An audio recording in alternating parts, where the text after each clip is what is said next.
DWILS 97.1 Forever! Mga kwento ng pag-ibig, kwento ng pag-asa at mga kwento ng buhay dito sa Barangay Love Stories. Love Stories.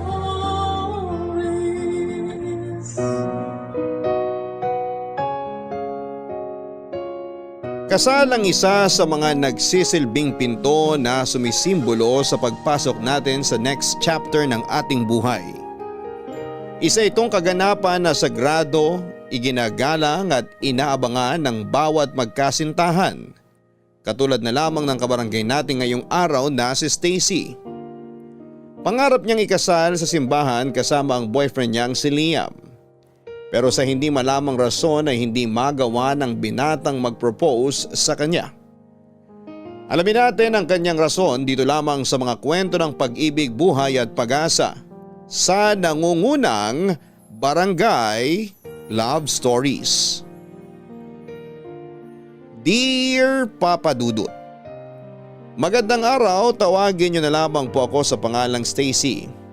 30 na ako at nagtatrabaho bilang sekretary sa isang government agency sa Malabon. Bago ko po simulan ang love story ng buhay ko ay gusto ko lamang ipalam sa inyo at sa lahat ng nakikinig na dalawang tao ang sumulat ng letter na pinadala namin sa inyo. Bali, dalawang bahagi po ng kwento ang maririnig ng mga kabarangay natin. Point of view ko po at ng kaibigan naming si Reggie. Dalawa kaming magkwekwento ng mga kaganapang nangyari sa buhay namin ni Liam. Sa pagkakataong ito ay mauuna muna ang bahagi ng kwento ko, Papa Dudut. Ipinanganak po ako sa isang magulong pamilya. Adik ang tatay samantalang sugarol naman ang nanay. 6 kaming magkakapatid at ako po ang bunso. 17 years old ako noon nang maghiwalay ang mga magulang namin dahil sa babae. Nakipag-live-in ang tatay ko sa babae niya samantalang ang nanay ko naman ay sumama rin sa ibang lalaki. Sa murang edad ay pareho kaming iniwan ng magulang namin. Simula noon ay kanya-kanya na kaming magkakapatid para buhayin ang sarili namin. Pinag-aral ko ang sarili ko sa pamamagitan ng pagtatrabaho ng part-time sa isang fast food chain. Sa pagkawala ng mga magulang ko, ay natuto akong maging independent. Mahirap noong una pero kailangan dahil wala naman akong ibang maaasahan noon kundi ang sarili ko lamang. Marami nga akong kapatid pero maging sila ay naghihirap at nagpupursige din tulad ko para buhayin ang sarili nila. At pati na rin ang pamilyang binuo nila.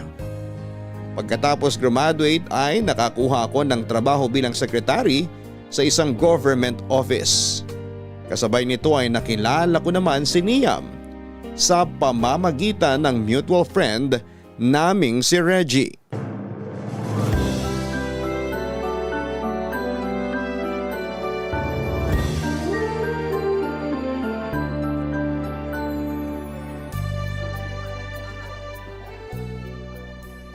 Stacy, halika, may papakilala ako sa'yo. Sino? Ipapakilala ko sa'yo yung kababata ko. Jojo Wine ba? Ikaw mag-decide kapag nakita mo na siya. Teka, nasaan na yun? Sabi ko antayin ako rito eh. Ay, ayun! Liam! Halika sandali. Oh, bro. Anong meron? Ipapakilala kita sa kaibigan tsaka katrabaho ko, si Stacy. Hello! Hello din. Stacy, ito naman si Liam, kababata at best friend ko, galing California. Talaga? Doon ka ba nag-work or doon ka nakatira? Pareho. Doon ako nakatira. Doon din ako nag-work. Dati. Pero ngayon, bala ko nang tumira ulit dito sa Pilipinas. Oh, bahala na kayong dalawa dyan ha. Doon na muna ako sa ibang bisita. Maiwan ko muna kayo. Sige lang bro. Ayun nga. Dito na ako sa Pinas for good. Bakit ka naman bumalik dito sa Pilipinas? Hindi ba maganda buhay sa California? Hindi naman sa hindi maganda. Actually, doon na nakatira buong family ko. Pero masyado nakaka-pressure buhay dun eh. Naisip ko na baka mas maganda ang buhay dito sa atin. Ay nako, dyan ka nagkakamali.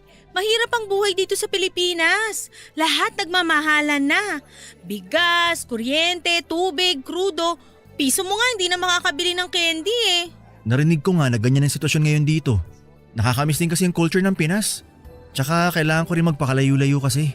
Bakit? Pwede ko bang malaman? Dahil dito, yung puso ko kailangan huminga. Mag-move on. Broken ka? Yeah, broken na broken.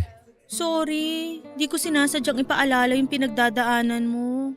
Okay lang, hindi mo naman alam eh. Hindi naman sa chismosa ako, no? Pero, ano bang nangyari? Okay lang kung hindi ka comfortable magkwento ha, maiintindihan ko. Nahuli ko siyang may kasamang iba. Sa kama. 2 lalaki. Oh my gosh, totoo ba? Totoo. 3 weeks bago kami ikasal. Hala, lakas makapipi ha? Pipi? Anong pipi? Lakas makapo... Okay, gets ko na. Hindi ko alam kung bakit niya nagawa yun sa totoo lang. O baka matagal niya nang ginagawa yun pero nung ko lang nahuli. Either way, hiniwalayan ko na lang siya kasi mahirap nang patawarin yung ganong klaseng kasalanan. Maganda na rin naman yung ginawa mo. Maging ako man kapag ganun ang ginawa sa akin, hindi ko na yun mapapatawad. Imagine, not just 1 but 2? Ano yun? Buy one, take one? Huwag na natin pag-usapan yan. Gusto ko nang kalimutan lahat ng nangyari sa California. Kaya ako umuwi dito sa Pinas. Ay, mabuti pa nga change topic na tayo. Alam ko marami na nagsabi nito sa'yo pero marami pang ibang babae dyan. Mag-start over ka na lang dito sa Pilipinas. New life, kumbaga. Yun nga ang plano. Ikaw, anong kwento mo? Ako? Naku, boring buhay ko. Lumaki ako sa broken family. Walang magulang, may mga kapatid pero hindi naman kami malapit sa isa't isa. May kanya-kanya na rin kaming buhay. May asawa ka na ba? Wala pa. Wala ring boyfriend. Single at busy sa pagpapayaman. Maganda yan. Huwag na tayong mag-love life. Nakakasira yan ng buhay. Grabe ka naman sa nakakasira ng buhay. Hindi naman siguro sa lahat ng pagkakataon.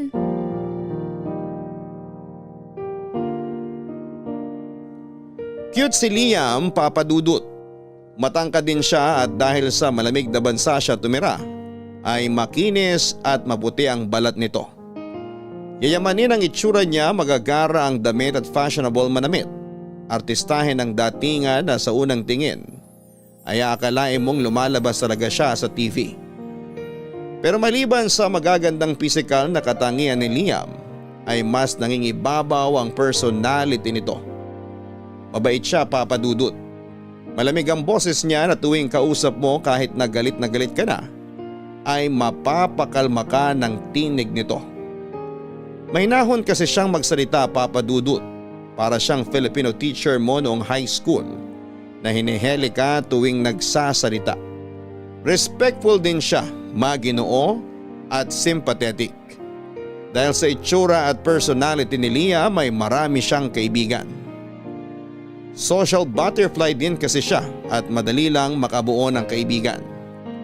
Kapag inilagay mo siya sa isang kwartong puno ng 100 estranghero ay magiging kaibigan niya ang bawat isa sa loob lamang ng 1 oras. Marunong kasi siyang makisama kaya mahal na mahal siya ng mga tao. Maging ako, Papa Dudut, ay napamahal na rin sa kanya. Hindi lang mahal as friend kundi mahal ko siya ng more than being friends. Kaya naman noong malaman kong gusto niya akong ligawan ay hindi na ako nag-inarte pa. Umabot kami ng halos 5 buwan sa dating stage bago ko siya sinagot at maging official ang relasyon namin. Hindi rin naman kasi ako basta-basta nakikipagrelasyon sa kung sino-sino, Papa Dudut. Kailangan ko ring kilalanin ang lalaki at gano'n na nga po ang ginawa ko kay Liam. Nung lubusan ko na siyang nakilala ay sinagot ko na siya.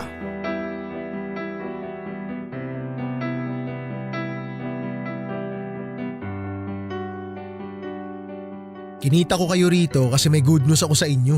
Ako rin, may good news sa'yo. Teka lang, ako muna. Agaw eksena ka rin eh. Okay, sige. Ikaw muna. Ano yung good news mo? Engaged na kami ni Alisa. Oh my gosh! Totoo ba? Oo, Kailan ang kasal? next year ang original plan. Congrats! Kailan ka nag-propose? Bakit di mo man lang sinabi sa akin? Ang totoo niyan, wala pa naman talaga akong plano mag-propose eh. Pinaghahandaan ko pa yung proposal ko. Gusto ko nga sana sa beach ko gawin kaso lang kagabi. Aksidente niyang nakita yung taguan ko ng singsing eh. Ayun, napilitan tuloy ako lumuhod. Napilitan ako hingin yung kamay niya nang wala sa oras. Ang epic fail naman nun. Pero at least engaged na, di ba? Yun ang mahalaga. Tama. Ay, nga pala bro. Best man ka ha. Tulungan mo ako sa pagplano ng kasal ko. Alam mo namang wala akong alam sa mga ganung bagay. Huwag kang mag-alala bro. Akong bahala sa'yo. Naku, nakaka-excite naman. Anong feeling ng ikakasal na? Excited. Parang sa wakas, magiging official na talaga kami ni Alisa. Yung kasal na lang kasi magtatali sa aming dalawa eh. 10 years mo na rin siyang girlfriend, di ba? Oo, kaya kailangan ko na rin talaga siyang iharap sa dambana. Congratulations bro! Salamat. Eh ikaw, ano yung good news na sinasabi mo? Ito, Tama ba tong nakikita ko? Holding hands kayo ni Stacy? Ano ibig sabihin nito? Kayo na? yup, kami na nga. Sinagot na niya ako, finally! Aba! Dapat pala pasalamatan niyo ako kasi kung di dahil sa akin, hindi kayo magkakakilalang dalawa. Lakas mo maka-matchmaker eh. Oy Liam, wag mong paglalaroan tong si Stacy ha. Palaban yan. Baka ubusin lahi mo kapag niloko mo siya. Magtiwala ka sa akin. Hindi ko siya lolokohin. Ikaw naman Stacy, alagaan mo puso ng best friend ko ha. Kabubuo lang yan, kaya wag mong paglalaruan. Opo, hindi ko po siya lolokohin. Mabuti naman. Kailangan pala mag-celebrate tayo ngayon. 3 tayo masaya ang love life. Libre mo kami, ikaw yung ikakasal eh. Bakit ako? Marami akong gagastusin sa kasal namin no. Sige, ako naman lilibre. Yun! Yan naman ang gusto ko sa'yo eh. Mabait na, nagpipresenta pa man libre. Tawagin mo rin kaya si Alisa para makapag-double date tayo. Para na rin makongratulate namin siya. Sige, tawagan ko siya.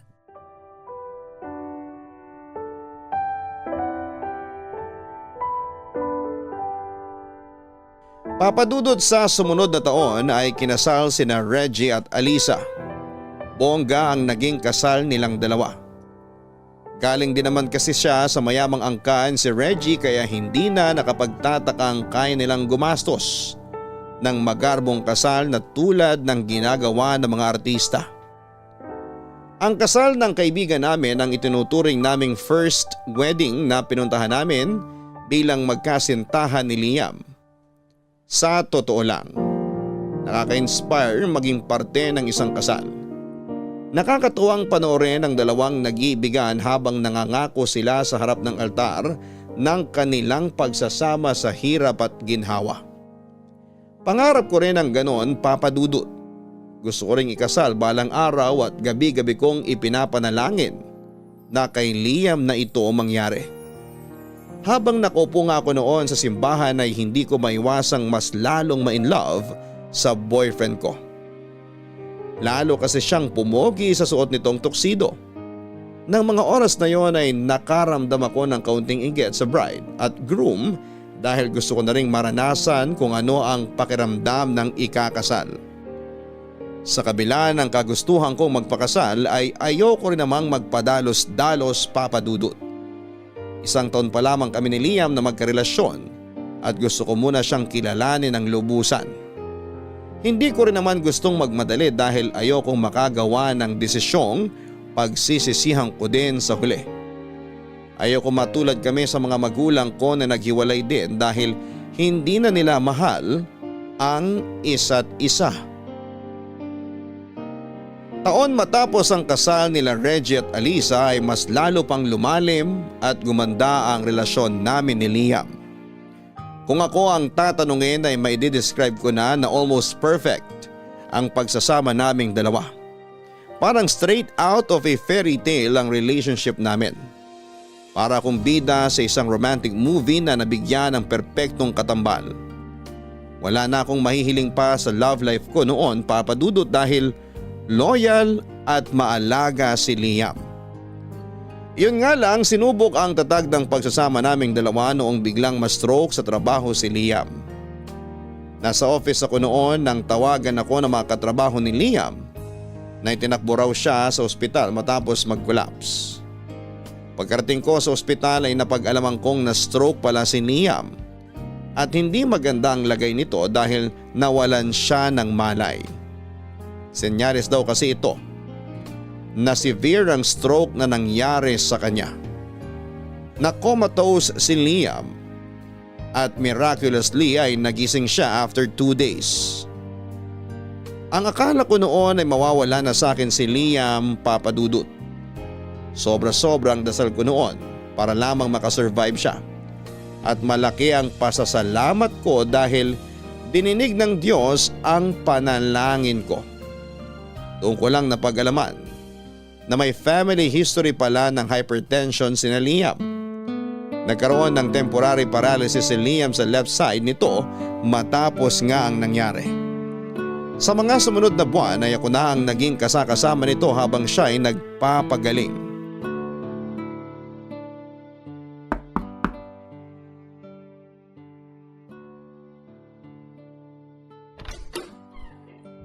Maaga ka ngayon ah. Pinapapasok ako sa office ng maaga eh. May problema yata tungkol sa mga permit. Hindi na nga ako nakapagluto ng breakfast eh, kaya bumili na lang ako sa labas. Eto, kumain ka na. Alam mo babe, hindi mo naman na kailangan gawin to eh. 5 months na simula nung na-stroke ako. Nakaka-recover naman na ako kahit papano. Kahit na. Hindi ako mapapanatag lalo't alam kong mag-isa ka lang dito. Salamat sa pag-aalaga mo sa akin. Wala yun. Girlfriend mo ko eh, kaya natural lang na alagaan kita. Ay, ano palang balita kila tita? Tuloy ba pagdalaw ng mga magulang mo? Oo, nakabili na sila ng ticket. Next week na flight nila. Mabuti naman. Makakahinga ka na rin sa wakas. Pagkarating nila, sila na muna magbabantay sa akin para naman makapagpahinga ka at di mo na iniisip kalagayan ko. Kahit naman nandito sina tita, hindi rin naman ako titigil sa pag-aalaga sa'yo eh. Ayoko lang kasi maging pabigat sa'yo. Bakit mo naman iisiping pabigat ka sa akin? Babe, never kang naging pabigat. Gusto ko tong ginagawa ko. Kung iniisip mo man na responsibilidad kita, hindi. Kagustuhan ko tong ginagawa kong pag-aalaga sa'yo. Actually, proud nga ako sa sarili ko eh kasi nakita ko na sobrang laki ng improvement mo. Tsaka happy ako na isa ako sa mga rason ng recovery mo. Ikaw naman talaga ang main reason eh kung bakit ako gumaling. Ikaw ang motivation ko para makabalik sa dati. Dahil sa'yo, pinush ko yung sarili ko para gumaling. I'm so proud of you, babe. Sa totoo lang, after kong lumabas sa ospital, pakiramdam ko parang biglang gumuho yung mundo ko. Lalo na nung hindi ko na maigalaw tong kaliwang kamay ko at hindi na ako makalakad ng maayos dahil nga paralyzed tong kalahati ng katawan ko. Para akong tinakasan ng pag-asa nun. Muntik na ako mag-give up nun eh. Pero dahil sa'yo, na-inspire akong lumaban. Natural lang naman siguro yung naramdaman mo. Lahat ng yun valid. Kahit di naman ako kapag nangyari sa akin yan, mawawalan din ako ng pag-asa. Pero mabuti na lang hindi ka nag-give up kasi tingnan mo tong resulta. Nakabalik ka na sa dati. Salamat talaga. Salamat din kasi tinulungan mo sarili mo. Ay, speaking of, may therapy session ka pala ngayong araw, di ba? Oo, mamayang 9:00. Paano kaya yun? Hindi kita mahahatid kasi for sure hindi ako makakalabas ng opisina mamaya. Okay lang. Magbubook na lang ako ng masasakyan mamaya. Hindi pwede. Tatawagan ko na lang si Reggie para ihatid ka. Wag na. Aabalahin mo pa yung tao. Hindi ako makakapag-focus sa trabaho kapag alam kong mag-isa kang pupunta sa therapy mo. Sige na, pahatid ka na kay Reggie. Ay, sige na nga. Yay! Thank you, babe! Tatawagan ko siya bago ako umalis. Makikisuyo na lang ako sa kanya.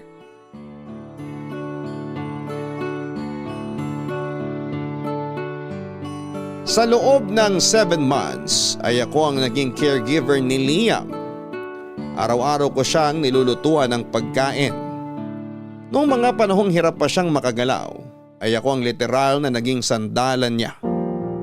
Halos doon na nga ako noon kina Liam tumira para lamang mabantayan siya ng maayos.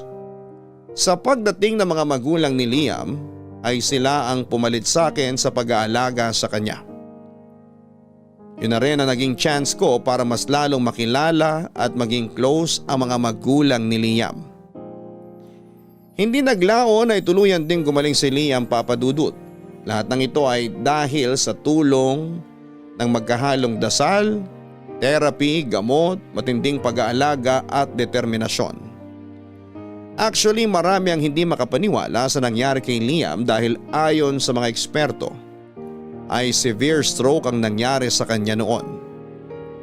Pero hindi pa siguro niya oras at gumawa ng milagro ang Panginoon para siya ay gumaling at bumalik sa dati. Papadudod sa nangyari kay Liam ay narealize ko na sobrang ikli pala ng buhay. Maaari itong bawiin anytime. Maging sa akin ay pwede ko ring maranasan ang nangyari kay Liam kaya naman nag-extra ingat din ako pagdating sa kalusugan ko. Sa parehong pagkakataon ay naisip ko rin noon na baka oras na rin para magpakasal kaming dalawa. Mabuti naman maayos na ilagay ni Liam. Oo nga eh. Mabilis ang naging recovery niya, awa ng Diyos. Ang bata pa niya para sa ganong sakit. Nakakatakot na tuloy panahon ngayon. Bumababa na talaga life expectancy natin. Kaya nga. Kaya pati ikaw, dapat alagaan mo na yung sarili mo. Ginagawa ko naman yun ah. Sus! Hindi kaya healthy ang paninigarilyo mo. Mamaya magkasakit pa pamilya mo dahil sa second-hand smoking. Sinusubukan ko namang tanggalin na yung bisyo kong yun. Nakakadalawang stick na nga lang ako kada araw eh. Wish ko lang maalis mo na yan. Si Liam nga walang bisyo. Tingnan mo, na-stroke pa rin.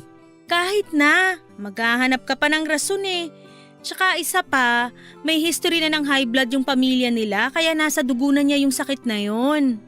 Ay, mukhang totoo nga yung sinasabi nilang life is short. Kaya nga sana mag-propose na sa akin si Liam.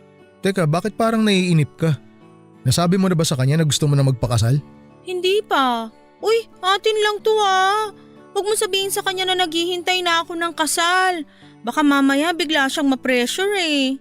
Oo, wala akong sasabihin sa kanya. Pero tingin mo malapit na siya mag-propose sa'yo? Hindi ko alam. Hindi ko naman nababasa kung anong nasa isip niya eh. Ikaw, may nababanggit ba siya sa'yo? Wala naman. Baka may plano na siya. Naghahanap lang ng tiyempo. Sana nga. Ayoko namang magmukhang nagmamadali. Pero almost 2 years na rin kasi kami. Sa tingin mo, okay na ba yon? Pwede na rin naman. Kami kasi ni Alisa 10 years na kami nung ikasal kami. Tsaka isa pa, wala naman na yan sa haba ng pinagsamahan eh. Ako nga may kakilala 10 years pero naghiwalay pa rin. Ako rin meron. Yung mga magulang ko. 15 years. 'Di ba? Kaya nga sabi ko sa'yo wala sa tagal yan eh. Nasa totoong pagmamahalan yan. Well, sa akin, totoo na tong nararamdaman ko. Bakit? Pakiramdam mo ba hindi totoo yung pagmamahal ni Liam sa'yo? Hindi naman sa ganun. Alam ko naman na sincere siya sa pinapakita niya sa akin pero wala rin naman ako sa lugar para sabihing totoo o hindi yung pagmamahal niya sa akin. Hindi naman ako manghuhula eh. Alam mo, wagas magmahal si Liam. Sa buong buhay niya, 2 girlfriend lang ang dumaan sa kanya. Nung high school kami, tsaka yung nakilala niya sa California. Talaga? Anong nangyari sa girlfriend niya nung high school? Namatay si Maika. Aksidente sa motor. 2 years din sila noon tapos yung babae naman sa California. Ikakasal na sana sila kaso nga lang, nag-cheat naman. Oo, nakwento na niya sa akin yung ginawa sa kanya nung ex niya na yun. Kaya nga kahit hindi ako manghuhula, alam ko na totoo ang pagmamahal ni Liam sa'yo. Never siyang nangloko. Laging siya ang iniiwan. Palaging siya ang nawawalan. Laging nasasaktan. Grabe, para namang kinukonsensya mo ako sa mga sinasabi mo. Wala naman akong sinabi na hindi totoo magmahal si Liam eh. Oo, wala nga. Kaya relax ka lang. Alam ko rin naman na mahal niyo talaga ang isa't isa eh. Maniwala ka sa akin. Kahit marami ka nang naging boyfriend, ngayon lang kita nakitang nagseryoso ng ganito sa isang tao. Yung bunganga mo masyadong pasmado ah. Pero totoo naman, seryoso na ako talaga kay Liam. Kaya kung mag-propose man siya ngayon, hindi na ako magdadalawang isip. Antayin mo na lang siya. Sigurado ako, darating din yung araw na hinihintay mo. Sana nga. Sana nga dumating na.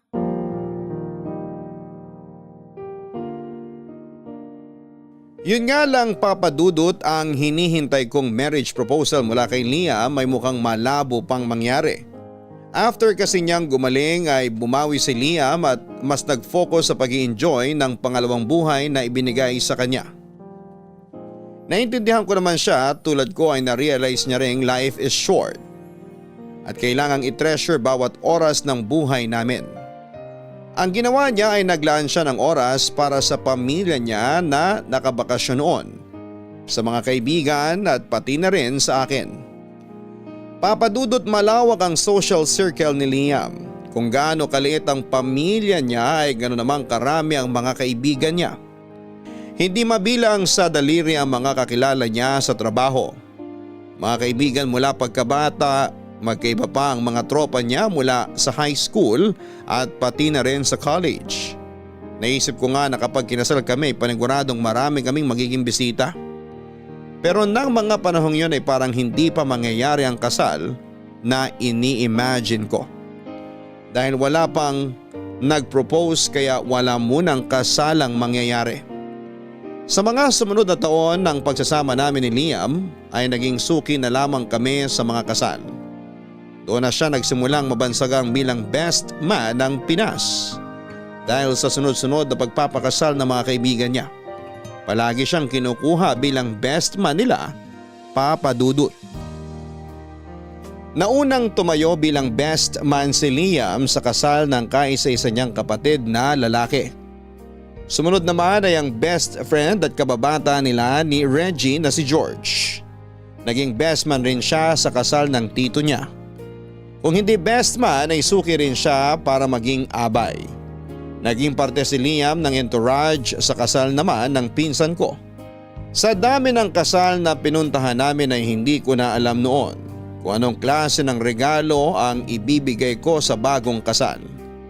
Nariyang nagbigay kami ng pinggan, bedsheet, air fryer at kung ano-ano pa. Aaminin ko sa inyo, Papa Dudut, na sa bawat kasal na pinupuntahan namin ni Liam ay lagi akong nakakaramdam ng inggit. Naiinggit ako sa mga bride na pinapalakpakan ko dahil pangarap ko ring maging tulad nila. Pangarap ko ring ikasal sa malaking simbahan. Umawak ng bouquet, magsuot ng bridal gown at halikan ang lalaking pinakamamahal ko sa harap ng pamilya at mga kaibigan namin. 5 years na kami magkasama noon ni Liam pero mailap pa rin ang singsing na hinihintay ko. Ayaw ko rin namang pangunahan si Liam sa mga plano niya sa buhay pero may mga pagkakataon noon na nagpapahaging na ako tungkol sa kagustuhan kong magpakasal. Yun nga lang ay parang hindi ito napapansin ni Liam. Willing pa rin naman akong maghintay, Papa Dudut, dahil malaki ang tiwala ko na balang araw ay luluhod din sa harapan ko si Liam at itatanong ang mga katagang, "Will you marry me?"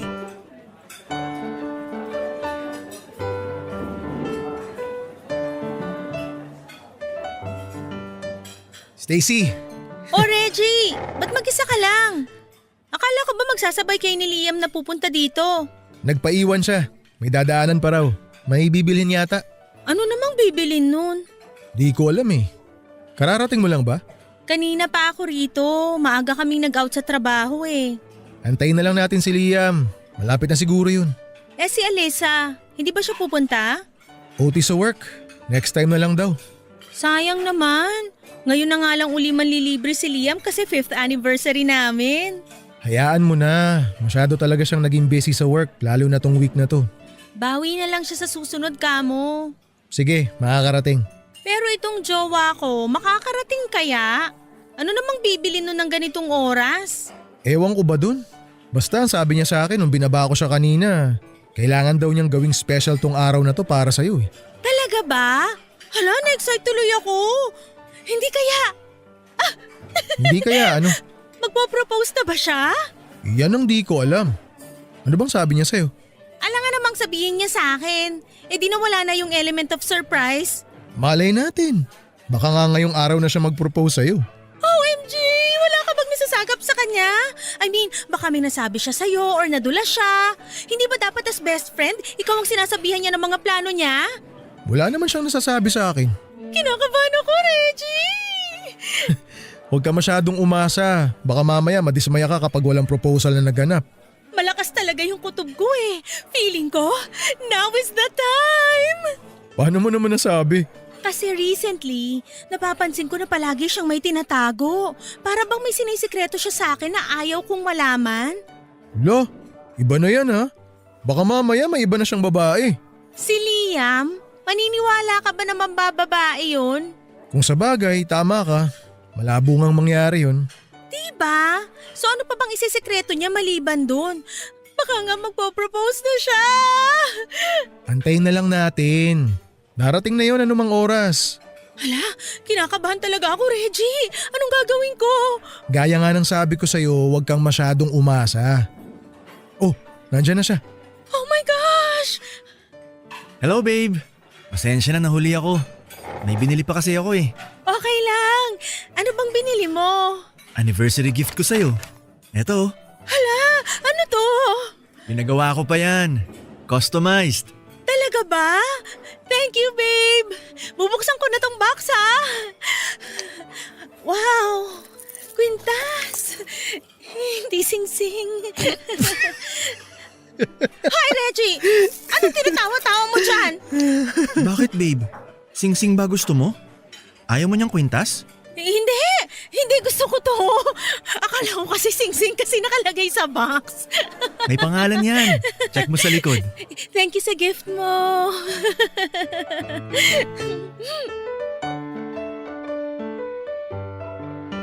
Magandang araw po sa inyo, Papa Dudut. Sa pagkakataong ito ay ako naman ang magkukwento ng point of view ko.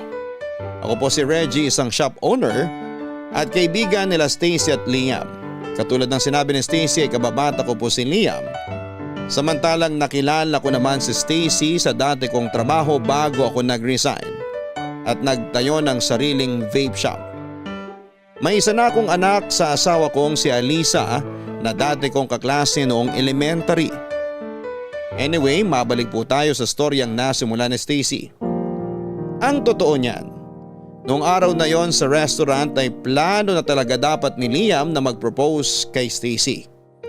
Kaso nga lang ay nagkaroon ng delay sa pagpapagawa ng singsing, kaya hindi ito natuloy.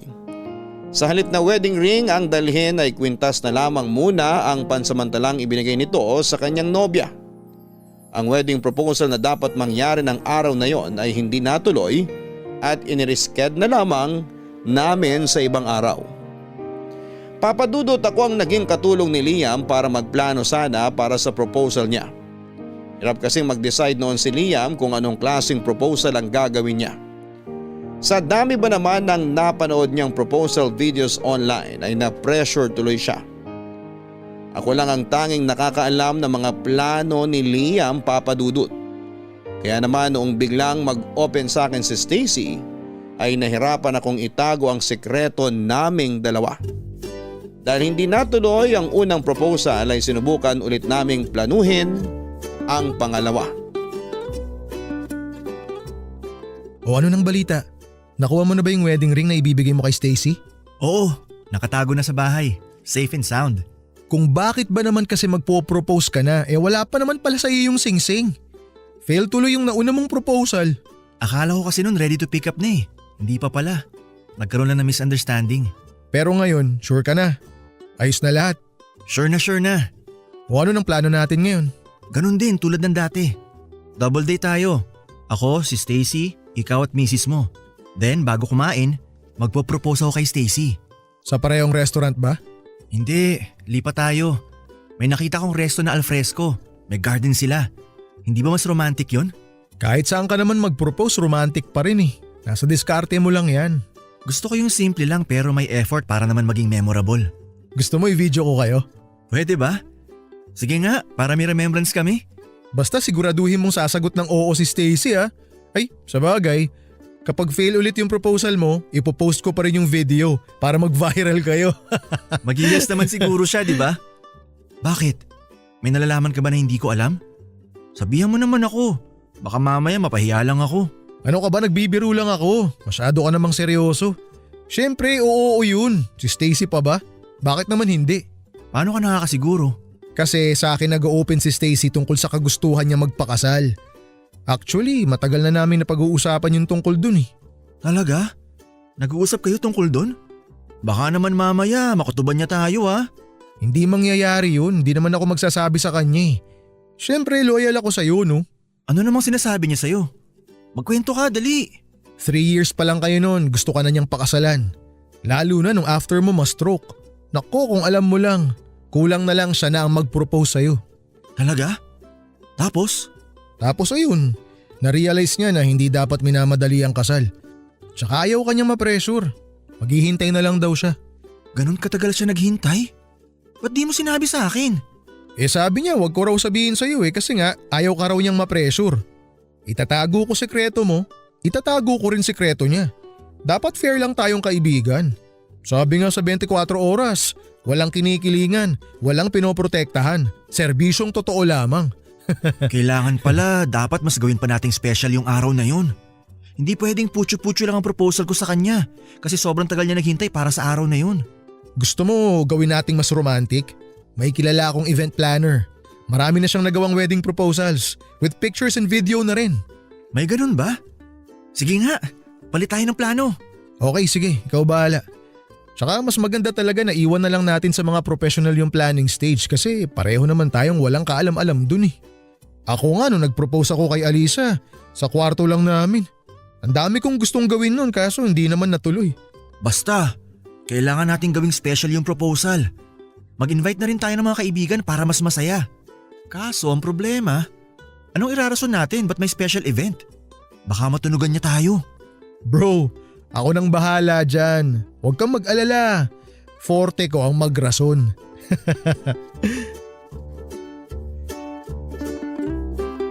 Proposal ng pinsan ni Liam ang ginawa kong rason kung kaya't magkikita kami ng close friends namin, Papa Dudut. Hindi naman nagtaka o nagduda noon si Stacy at agad naman niya akong pinaniwalaan. Alas 9 pa lamang ng umaga ay nasa restaurant na ako para tumulong sa pag-aayos ng lugar. May event planner na kinuha si Liam para mag-decorate ng kalahati ng resto na ipinareserve niya. 5 table ang binayaran nito sa labas ng restaurant kaharap ang garden na puno ng iba't ibang uri ng halaman. Malapit lang sa highway ang restaurant pero may sapat naman itong space para hindi maaabala ng mga dumaraang sasakyan ng mga customer. Naging smooth naman ang takbo ng mga pangyayari. Planado na ang lahat. Naka-reserve na ang restaurant na pagdadausan ng proposal. Unti-unti ay nagsidatingan ng mga kaibigan namin. Puro kaibigan lang ang bisita nila Stacy at Liam, Papa Dudut. Dahil nakabalik na noon sa California ang pamilya ni Liam, samantalang nasa malayong lugar naman ang pamilya ni Stacy. At isa pa ay hindi sila close sa isa't isa. Masaya at exciting dapat ang araw na yon, Papa Dudut, dahil papasukin na nila Stacy at Liam ang panibagong chapter ng kanilang buhay. Pero sa hindi inaasahang pagkakataon na isang pangyayari ang naganap na naging dahilan ng pagbaliktad ng mundo naming lahat. Tandang-tanda ko pa ang araw na yon. Makulimlim ang kalangitan kaya malamig ang paligid dahil natatabunan ng ulap ang araw. Masayang lahat na naghihintay sa mangyayari kahit na wala silang kaalam-alam. Pero sa lahat ng tao sa restaurant na yon ay si Stacy ang hindi mapakali. Wala pa kasi noong mga oras na yon si Liam. Alas 11 na at malapit nang ilabas sa mga pagkain para sa pananghalian. Maging ako ay nagsisimula na noong kabahan. Lumayo ako pansamantala sa mga tao para tawagan si Liam at kumustahin ang lagay niya. Nasiraan daw siya ng sasakyan at kakatolang nito. At dahil malapit na lang naman siya sa resto ay nilakad na niya ang papunta doon. Nakahinga ako, Papa Dudut, dahil akala ko ay hindi naman matutuloy ang proposal. Ayaw ko na rin kasing makita si Stacy na madismaya na naman matapos umasa na balang araw ay makakatanggap din siya ng engagement ring. Habang malayo sa mga bisita at inuubos ko ang isang stick ng yosi ko, ay nilapitan ako ni Stacy. Makikita sa mukha nito ang pag-aalala dahil kanina pa raw niyang kinokontak si Liam pero hindi ito nagre-reply at sumasagot ng tawag. Inassure ko siya na paparating na ang boyfriend niya at makalipas ang ilang minuto ay dumating din si Liam, Papa Dudut. Oh, nagyoyosi ka na naman. Tagal magsimula eh. Gutom na ako. Nasaan na ba kasi si Liam? Siya na lang hinihintay eh. Kanina ko pa siya tinatawagan, hindi naman sumasagot. Baka nagda-drive pa. Nasiraan daw. Nasiraan siya? San banda? Okay lang ba siya? Okay naman siya. Papunta na siya rito. Naglalakad nga lang. Ba't di pa siya nagpasundo? Alam mo naman yun. Ayaw makaabala ng tao. Kasi naman ayaw pang sumabay sa akin kanina. May aayusin pa raw. Alam mo, the past few days, ang dami niyang arte. Pagbigyan mo na. Dapat irespeto niya yung time ng mga tao. Nakakahiya sa pinsan niya. Feeling main character ah. Kumusta na pala yung mga bisita? Ayun, gutom na rin tulad mo. Nirasunan ko na nga lang sila eh. Ewan ko ba kasi kung bakit di pa mag-propose yung pinsan para makapag-celebrate na tayo? Kailangan pa ba talaga niyang hintayin si Liam? Malay natin. Baka may importanteng bagay na dadalhin si Liam kaya siya hinihintay. Yun siguro ang rason. Naku, mukhang magiging best man na naman siya. Kota na yung kaibigan mo. Tingin ko, di lang siya magiging best man ngayon. Ha? Anong ibig mong sabihin? Wala. Liwanagin mo kasi yung sinasabi mo para magets ko. Wala nga. Bahala ka dyan. Ay, nakakainggit. Mabuti pa sila'y kakasal na. Senti ka na naman dyan. Darating din yung moment mo, huwag kang mag-alala. Kailan? Kapag matanda na ako? 30 na ako oh. Patience is a virtue, ika nga nila. Maghintay ka lang. 5 years na akong naghihintay. Tawa ka dyan. Totoo naman eh. Minsan nga parang gusto ko na siyang tanungin kung kailan ba siya magpo-propose sa akin eh. Kung may plano pa ba siya. Nakakainip na maghintay eh. Ilang beses nang nagbago yung dream wedding ko. Bakit? Ano na bang dream wedding mo ngayon? Nung una, gusto ko garden wedding. Parang yung setup dito ngayon, para tayong nasa gubat mala Adan at Eva. Tapos intimate wedding siya, families and friends lang ang invited. Yung pangalawa? Yung pangalawa, nainggit ako sa mga wedding na pinuntahan natin kaya gusto ko na rin ng something extravagant. Yung magsusot ako ng mahabang wedding gown at veil. Tapos pupunuin ng puting bulaklak yung buong simbahan. Iimbitahan lahat pati kaaway namin para mas marami, mas masaya. Tapos? Tapos ngayon, wala na. Kung anong klase ng wedding na lang, basta magkaroon lang ng kasal. Bahala na kung saang simbahan, bahala na kung anong bulaklak ang gagamitin, bahala na kung sino ang mga iimbitahan. Basta ang mahalaga, ikasal na kami ni Liam. Sigurado naman ako na magiging worth it ang paghihintay mo. Konting tiis na lang. Ay, wala naman tayong magagawa. Kailangang willing participant ang both parties. Alangan namang pilitin ko si Liam na magpakasal, di ba? Oh, na pala siya. Speaking of the devil. Nasaan? Ayun oh, nasa kabilang side ng kalye, patawid na sa highway. Ah, nakita ko na! Babe!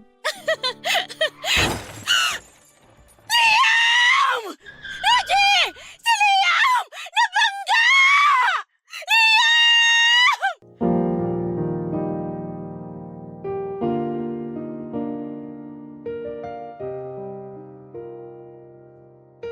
Sobrang bilis ng mga pangyayari, Papa Dudut.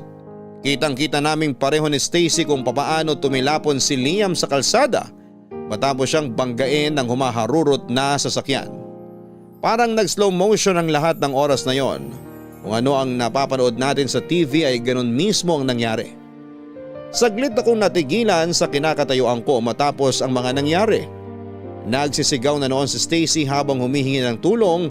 Patakbo siyang nagpunta sa kalsada para tulungan si Liam na ng mga oras na yon ay wala ng malay. Tumakas ang sasakyang nakabangga kay Liam, Papa Dudut. Hindi na namin to napansin dahil na kay Liam ang buong atensyon namin. Agad kaming tumawag ng ambulansya na natagalan pa bago dumating. Pagkarating sa ospital ay pilit na ni-revive ng mga doktor ang kaibigan ko ngunit hindi na po siya nakasurvive, Papa Dudut. Nagtamo daw ng internal bleeding si Liam. Maliban doon ay nadala rin ang spinal cord nito. Pero ang pinakamalala ay ang injury niya sa ulo niya na siyang naging dahilan ng pagkamatay niya. Papadudot, dahil sa biglang pagkawala ng kaibigan ko ay sa akin naiwan ang isang malaking responsibilidad. At ito ay ang alalayan si Stacy. Sa aming lahat, si Stacy ang pinaka nahirapan sa nangyari. Kaya kahit nagluluksa din ako sa pagkawala ng kaibigan ko ay kinailangan kong magpakatatag para sa naiwan niyang girlfriend.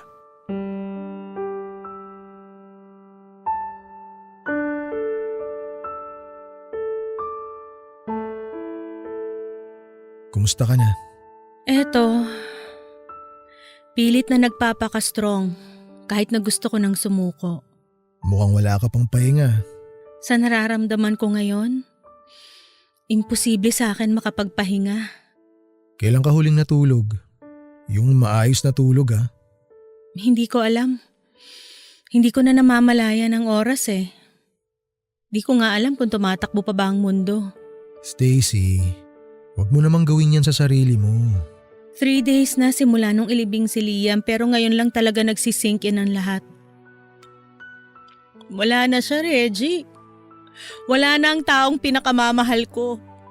Ang tanging pamilya ko. Magpakatatag ka lang. Alam mo namang ayaw kang makita ni Liam na nasasaktan at nahihirapan, di ba? Paano ko gagawin yun? Paano ako magpapakatatag? Wala na akong lakas para gawin yun. Wala na akong rason para bumangon.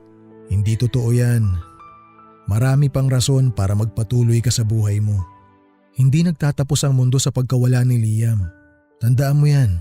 Pero nagtapos na ang mundo ko simula nung oras na tumigil ang tibok ng puso niya. Alam ko nagluluksa ka pa. Mahirap pang tanggapin ang katotohanan. Nasasaktan ka pa at kahit anong sabihin ko sa'yo, hindi nito mapapagaan ang loob mo. Tama ka sa mga sinabi mo. Sobrang hirap tanggapin ang katotohanan. Bigla na lang siyang nawala eh. Para bang bigla siyang ninakaw sa akin? Paano ko matatanggap yun? Hindi man lang kami nakapag-usap ng maayos bago siya nawala. Ang sakit, Reggie. Sobrang sakit. Naiintindihan kita. Maski ako, nasaktan din ako sa nangyari. Never kong na-imagine na sa ganung paraan matatapos ang buhay ng best friend ko. Sorry, hindi man lang kita natanong kung kamusta ka na. Tulad mo rin, nahihirapan. Hindi rin matanggap ang katotohanan. Hirap makamove on. Mabuti na lang nandyan ang asawa ko para alalayan ako tuwing nalulungkot ako. Ang hirap palang mawala ng mahal sa buhay, no? Akala ko masakit na yung iniwang kami ng mga magulang namin. Pero mas masakit pa pala to kasi at least yung mga magulang ko, may pagkakataon pa akong makita sila. Pero si Liam hindi ko na siya makikita kahit kailan. Stacy, nagpunta pala ako rito kasi may gusto akong ibigay sa'yo. Ha? Anong ibibigay mo sa akin? Ito, Singsing? Hindi ko maintindihan. galing yan kay Liam. Yan yung hawak-hawak niya nung mabundol siya nung sasakyan. Para saan daw to? Engagement ring.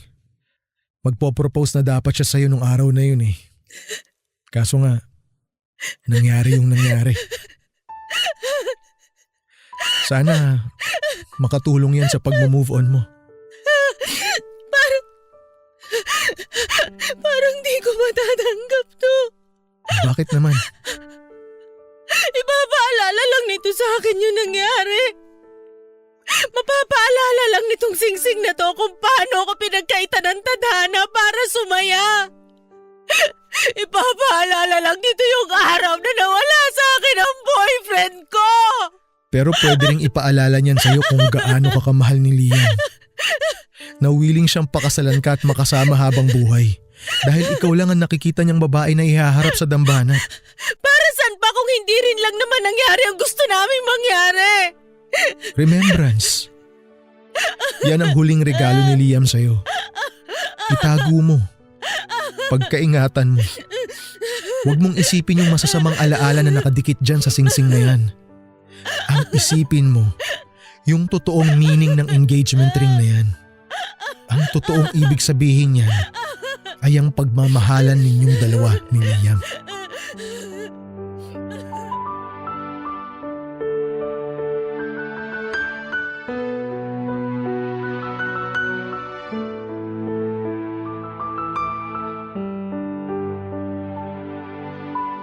Papa Dudut, masaklap ang kinawian ng kwento ng pag-ibig nila Liam at Stacy. Hindi sila nabigyan ng happy ending pero masasabi ko namang nabigyan sila ng hindi malilimutang pagsasama na forever nang ite-treasure ni Stacy. Sa kabila ng lahat ng nangyari ay unti-unti ring nakapag-move on si Stacy mula sa pagkawala ni Liam. Matagal man ang naging healing stage nito, ay dahan-dahan niyang tinanggap ang katotohanan hanggang sa natutunan din niyang pakawalan ng dating nobyo. Halos 1 taon nang lumipas simula noong mawala si Liam, Papa Dudut. Malaki ang kawalang naramdaman namin sa pagkamatay niya. Ganon pa man ay ang oras at panahon ang tumulong sa amin para matanggap ang realidad. Nanalagasan na talaga kami ng isa sa mga mahal namin sa buhay. Sa ngayon ay nananatiling single si Stacy at may mga pagkakataong nalulungkot at nagbe-breakdown pa rin siya tuwing naaalala niya si Liam. Tuwing nangyayari yon ay ako ang pinupuntahan niya for comfort. Pagdating naman sa buhay ko ay magkakaroon na ako ng pangalawang anak kay Alisa. Papa Dudut, naisip naming mag-asawa na pangalanan po itong Liam. Hanggang ngayon ay masakit pa rin sa akin ang pagkawala ng kaibigan ko. Pero wala namang kaming ibang choice kundi ang tanggapin na lamang ang naging takbo ng buhay.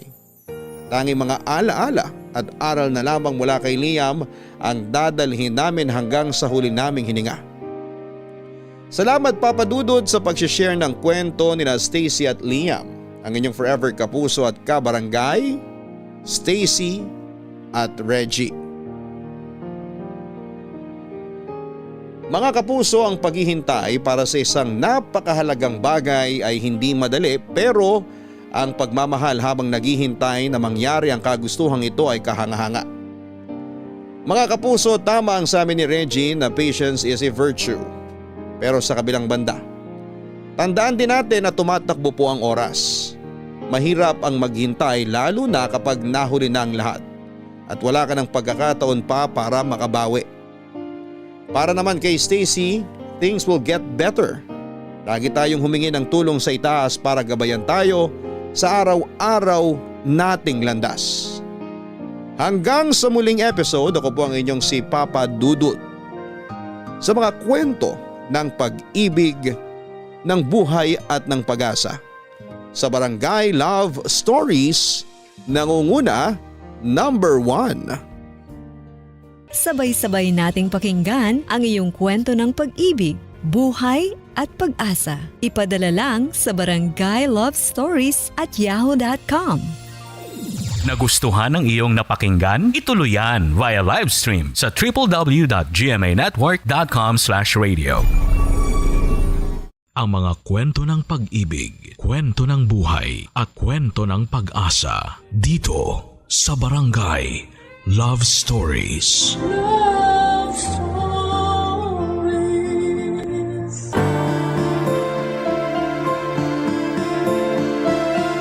Tiwala raw ang sagot para mas tumibay ang relasyon.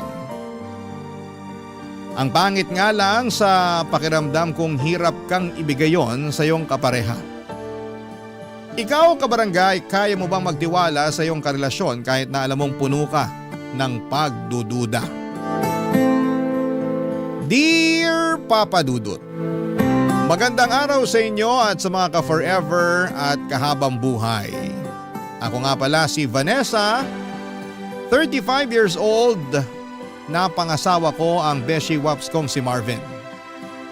Kaedad ko rin siya, 10 years old pa lamang kami nang maging matalik kaming magkaibigan. Kaya naman masasabi kong kilalang-kilala na namin ang isa't isa. Tanggap ko nga rin po ang pagkabakla ni Marvin. Opo, isang binabae ang napangasawa ko pero hindi yun naging hadlang para mahalin ko siya. Hindi yon naging hadlang para makita kong magiging mabuti siyang asawa. Mabilis lamang ang mga pangyayari. Isang araw ay nagulat na lamang ako na inamin sa akin ni Marvin na gusto na niyang maging straight at mag-asawa ng babae. Isang araw ay nagulat na lamang ako nang sabihin niya sa akin na gusto na niya akong pakasalan. Wala pa kaming relasyon noon pero sinabi niyang maitatawid namin ang pagsasama namin dahil matibay ang pundasyon ng pagkakaibigan namin. Pumayag ako, lagpas 30 na ako noon. Gusto ko na rin namang mag-asawa. Hindi ko pinagsisihan na umuo ako kay Marvin. Kahit sabihin pang marami ang mga humusga sa tibay ng relasyon naming dalawa. Marami ang nag-iisip na panandalian lamang ang magiging relasyon namin dahil siguradong babaluktot daw muli si Marvin. At ako naman daw ay hindi makukontento sa pagsasama namin dahil alam ko raw na iba ang hanap ni Marvin sa isang asawa. Kibit balikat na lang kami sa mga sinasabi ng iba dahil gusto naman naming panindigan ang desisyon namin. Kaya lang isang araw ay nagsimula na ako magduda sa kanya, Papa Dudut. Natakot na ako sa kahihinatnan ng relasyon namin. Nangyari yon nang tulungan ko siyang mag-ayos ng mga gamit niya isang buwan pagkatapos naming ikasal, Papa Dudut.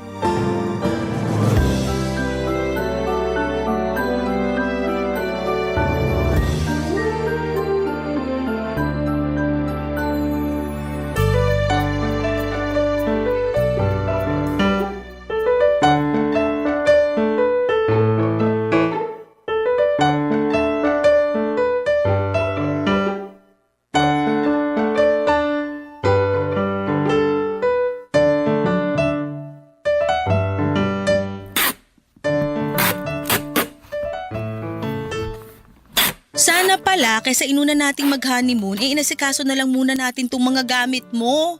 Natambakan tuloy tayo ng gagawin ngayon. Late din kasi pinadala ni Mama itong mga gamit ko. Mas inuna kasi nila ni Papa na mag-honeymoon. Competitive sila ha? Nakikisabay sa honeymoon?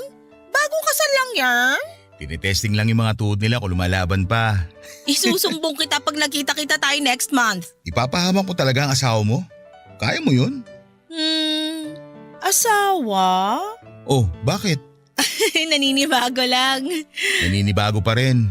Isang buwan na tayong kasal ah. Sanay ako bilang beshiwap mo. Alam mo yan. Pwede pa rin naman tayo maging mag-beshiwap eh. Magandang araw na maging mag-best friend na mag-asawa. Pampatibay ng relasyon. Hindi ba tiwala ang nagpapatibay ng relasyon? Akala ko nga chismis ang pampatibay ng relasyon eh. Ay nako, tapusin na nga lang natin tong pag-ayos ng gamit mo para makapagpahinga na tayo. Mabuti pa nga para makapagkadal na mamaya. Sayang ang lamig ng panahon kung hindi mapapakinabangan. Char! Huwag ka na nga magsabi ng char. Baka may makarinig at sabihin na pumipitik na uli ang mga daliri mo. Ay wala akong pake. Char! Ewan ko sa'yo. Pag ikaw nahipa ng hangin pabalik sa dating kasarian mo, naku lang talaga. Abot mo na nga sa akin yung karton dyan sa tabi mo para masimulan ko ng iligpit laman yan. O heto, dahan-dahan ha. Mabigat to. Ano ba laman itong karton na to? Napakabigat. Hindi ko natanda. Check mo na lang. Ano nga ba laman ito? Make-up? Bestida? High heels? Ah, yan pala laman yan box. Doon mo na lang ilagay sa dulong cabinet kasama ng mga ibang abubot ko. Bakit meron ka pa rin itong mga to? Bakit ko naman kasi tatapon yan? Pwede pa naman yan magamit. Bago pa nga iba dyan eh. Lalo na yung mga makeup. Balak mo pa rin bang gamitin tong mga to? Pwede mo namang gamitin. Halos magkasing tangkad at magkasing katawan naman tayo. Kasya sa'yo yung mga yan. Ang iksi ng mga bestida mo. Hindi ako nagsusuot ng ganito. Takot ka bang kabagin dahil sa sobrang iksi? Isuot mo na lang kapag summer. Pag magbabakasyon tayo sa probinsya namin. Ipamigay mo na lang. Hindi naman ako nagsusuot talaga ng ganito. Kung ayaw mo isuot, itago mo na nga lang yan doon sa dulong cabinet. At bakit kailangan pa nating itago hindi naman na magagamit? Sayang lang yung space sa cabinet para sa mga to. Ipamigay na lang talaga. Ayoko ipamigay kasi pinaghirapan kong bilhin yan. Branded kaya yung mga yan. Itago na lang para may remembrance ako kung ayaw mong gamitin. Remembrance? Gusto mo pa rin talagang maalala nakaraan mo? Parte na ng pagkatao ko nakaraan ko. issue ba sa'yo ang kasarian ko noon? May problema ba? Wala naman. Sige, ilalagay ko na lang to sa dulong cabinet. Baka magbagong isip ko at magamit ko rin balang araw tong maiiksing bestida. Pati yung mga makeup gamitin mo na bago mag-expire.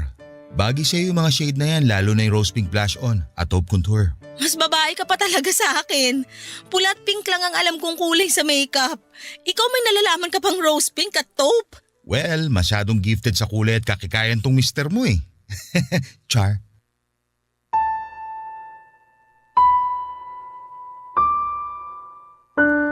Alam kong nagbibiro lang noon si Marvin sa pagbabakla-baklaan niya.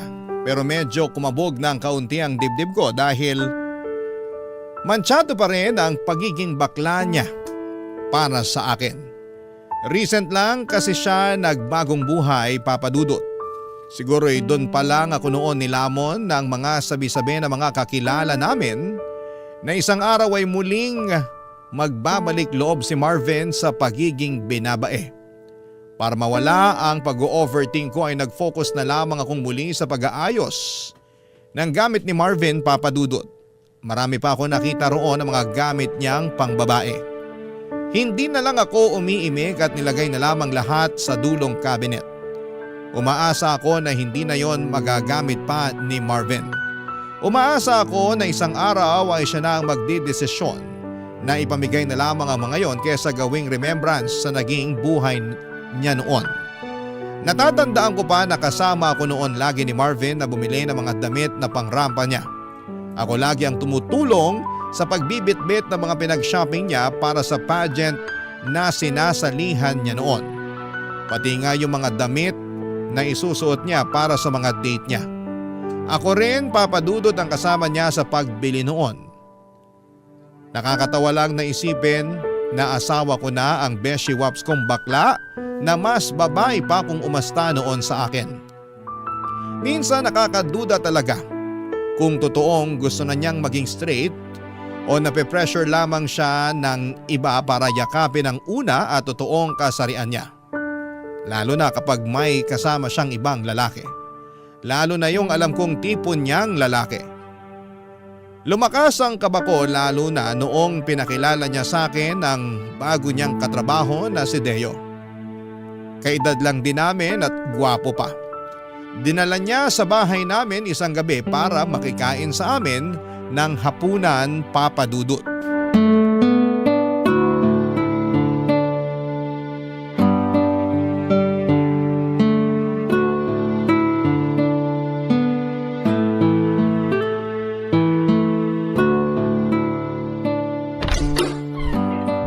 Vanessa, nakauwi na ako. Marvin, sakto uwi mo. Nakahanda na sa mesa yung hapunan. Lika na, kain na tayo. May kasama pala ako, katrabaho ko. Hi po.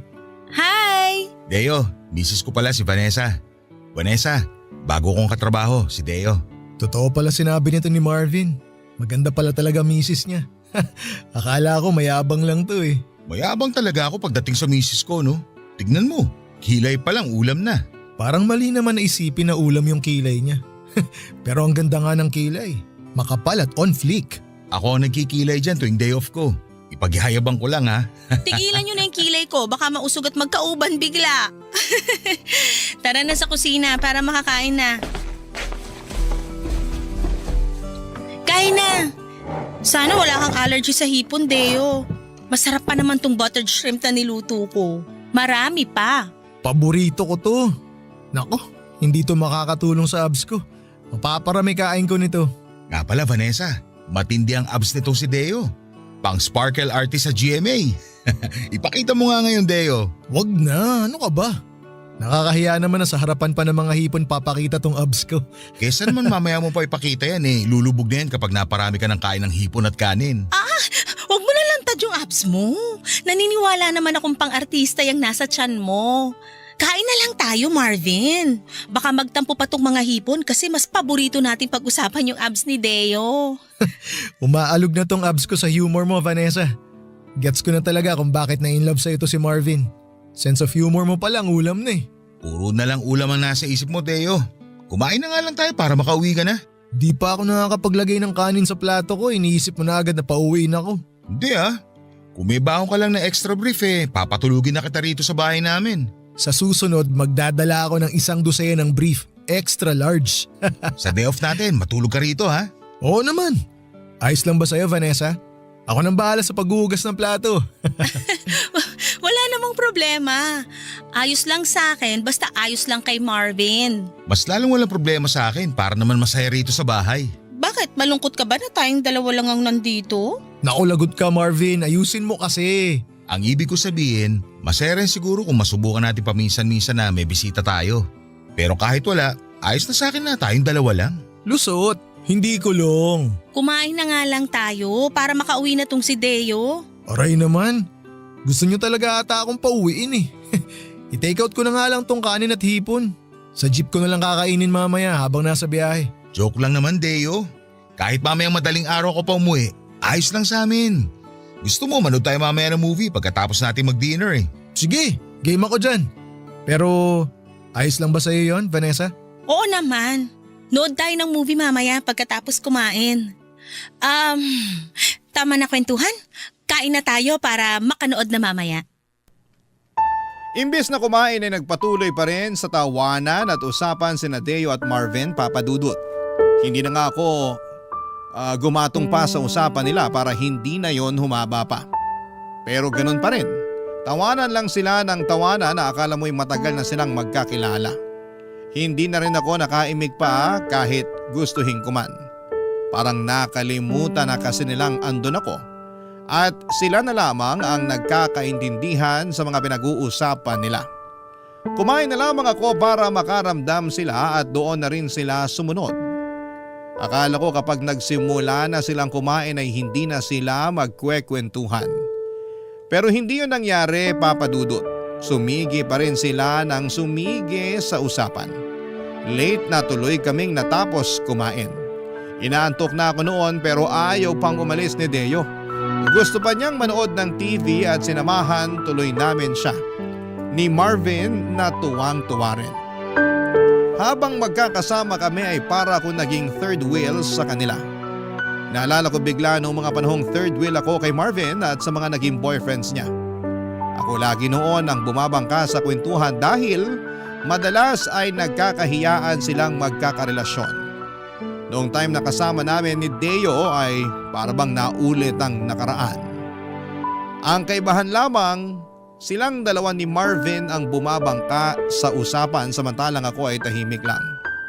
Hindi ko noon alam ang mararamdaman. Nakikita kong masaya si Marvin kasama ang kaibigan at katrabahong si Deo. Pero ang sakit lang na makitang parang mas masaya siyang kasama si Deo kesa sa akin ang mismong asawa niya. Mas lumalim lang tuloy ang selos at pagdududa ko, Papa Dudut, kung totoo ba ang kagustuhan ni Marvin na magbagong buhay na. Papa Dudut. Barangay Love Stories. Barangay Love Stories. Sa pagdaan ng mga araw, Papa Dudut, ay hindi ko sinabi kay Marvin ang totoong nararamdaman ko. Takot akong magising ang pagkabakla niya oras na maparami ang oras na kasama niya si Deo. 6 na araw pa naman sa loob ng 1 linggo kung magkasama sila sa trabaho. Hindi ko alam kung ano ang ginagawa nila sa tuwing magkasama sila sa opisina. Madalas akong napapraning lalo't nasa bahay lamang ako palagi. Naka-work from home kasi ako at halos wala naman akong ginagawa masyado sa trabaho ko. Kaya mas dumadami tuloy ang oras ko sa pagdududa at pag-overthink. Inistok ko pa nga ang Facebook ni Deo at lumaki ang insecurity ko nang makita ko ang mga halos hubad na larawan nito sa Facebook.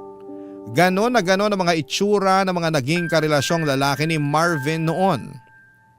Hindi ko na alam kung ano ang gagawin ko para makapagtiwala akong muli kay Marvin. Sinubukan ko namang pigilan ang nararamdaman ko kaya lang masyado yung nagsusumigaw. Lalo na kapag nakikita ko si Marvin na may nakakasalubong na ibang lalaki. Bukod kasi kay Deo ay madalas na rin akong magselos sa mga lalaking nakakasalamuha ni Marvin.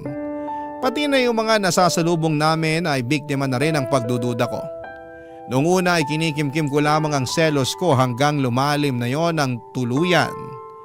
Isang araw nasa mall kami naglalakad at nagpababa ng mga kinain namin. Pauwi na rin sana kami noon nang biglang tumawag si Deo kay Marvin. Pansamantala kaming nahinto sa paglalakad para makipag-usap si Marvin kay Deo. Napansin ko ang kakaibang ngiti ng asawa ko nang magkausap silang dalawa. Muli, Papa Dudut, aaminin ko na nagselos ako.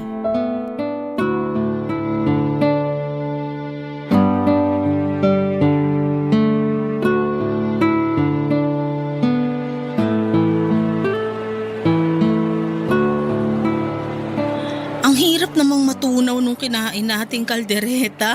Sinabi mo pa. Lumalaban pa rin yung karne ng baka sa tiyan ko.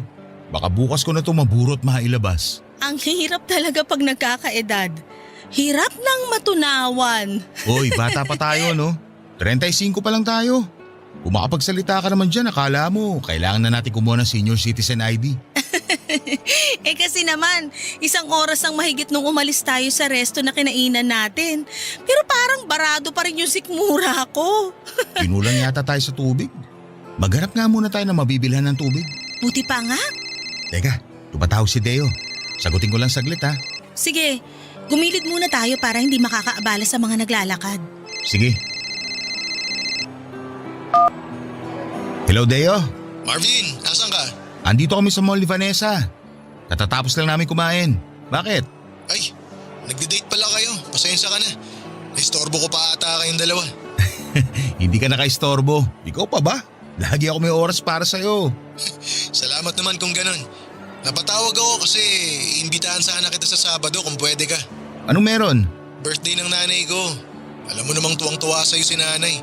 Baka naman pwede mo mapagbigyan. Huwag ka na mag-abala sa regalo. Ayos na kay nanay na nandun ka.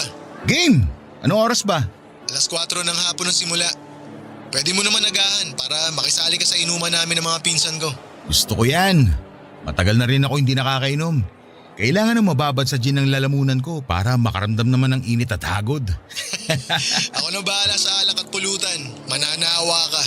O sige na, tuloy nyo na yung date nyo ni Vanessa. Pasensya na ulit kung naistorbo ko kayo ha. O paano? Bye! Bye! Nakarinig ako ng inuman Inimbitahan ako ni Deo para sa birthday ng nanay niya sa Sabado. Punta ako ha. Hindi ako magpapagabi, promise. Nakilala mo na pala yung nanay ni Deo? Oo. Dumidiretso kasi kami madalas ni Deo sa bahay nila pagkatapos ng trabaho.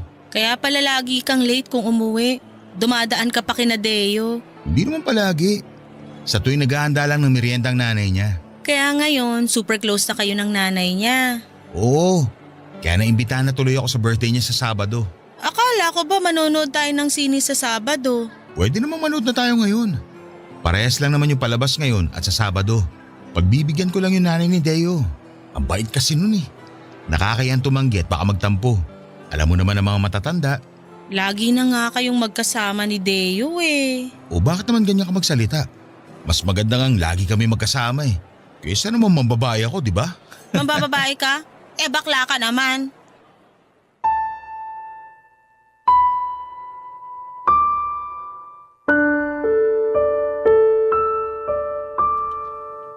Papadudod, hindi ko maiwasang masabi yon kay Marvin dahil sa inis at selos ko.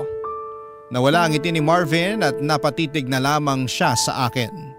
Hindi siya makapaniwala sa mga sinabi ko at hindi namin pinag-usapan yon pagkatapos. Nagpanggap na lamang kami na parang walang nangyari. Tahimik kaming pareho habang pinagpapatuloy ang paglalakad. Alam naming nagbago ang mood namin pero wala ni isa sa amin ay walang gustong umamin. Gusto lang naming parehong makaiwas sa away at maiwasang mapag-usapan ang tungkol sa pagbulalas ko sa pagiging bakla ni Marvin. Naghanap kami ng mabibilhan ng tubig at nang nakabili na kami, nag-aya na agad si Marvin na umuwi na. Napagod na raw siyang maglakad. Gusto na raw niyang magpahinga. Tumango na lamang ako at sumunod sa kanya. Hanggang sa pagsakay ng jeep ay tahimik kaming pareho, Papadudot. Pati sa pag-uwi sa bahay ay ganun din. Nagkulong siya sa kwarto at ako naman ay naglinis ng mga naiwan naming kalat sa sala. Kinabukasan ay naging okay na ulit kami pero ramdam pa rin namin ang ilangan sa isa't isa.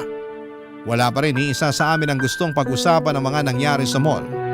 Isang hapon ay hindi ako mapakali at parang may nagtutulak sa akin para kausapin si Deo. Gusto ko siyang makausap para malaman niya ang nakaraan ni Marvin at para alam din niya kung saan siya lulugar. Baka sakaling maisip niyang irespeto ang relasyon naming mag-asawa. Alam kong emosyon ko ang nagdidikta noon sa akin at mali ko na sumunod ako sa gusto noon. Kinuha ko ang cellphone ko at tinawagan si Deo. Nakuha ko ng palihim ang number ni Deo nang minsang makaidlip si Marvin at nakabukas ang cellphone nito o papadudot.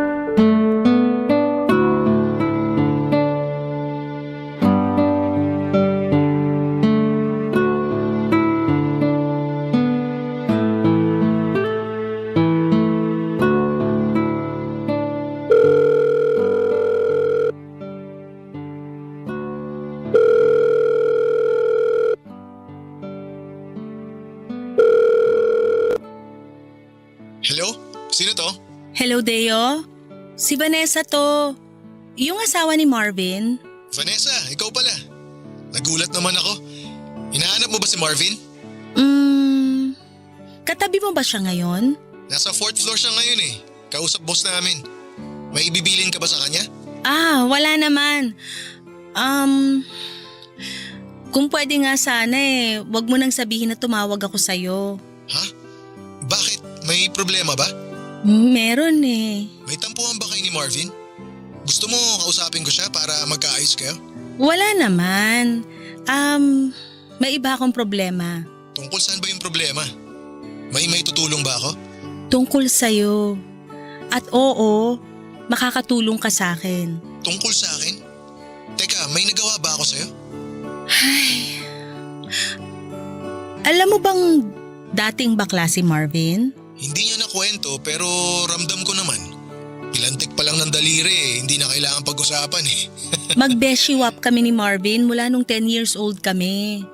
Bakla na siya noon pa man. Tapos last year lang nagplano na siyang maging straight na lalaki.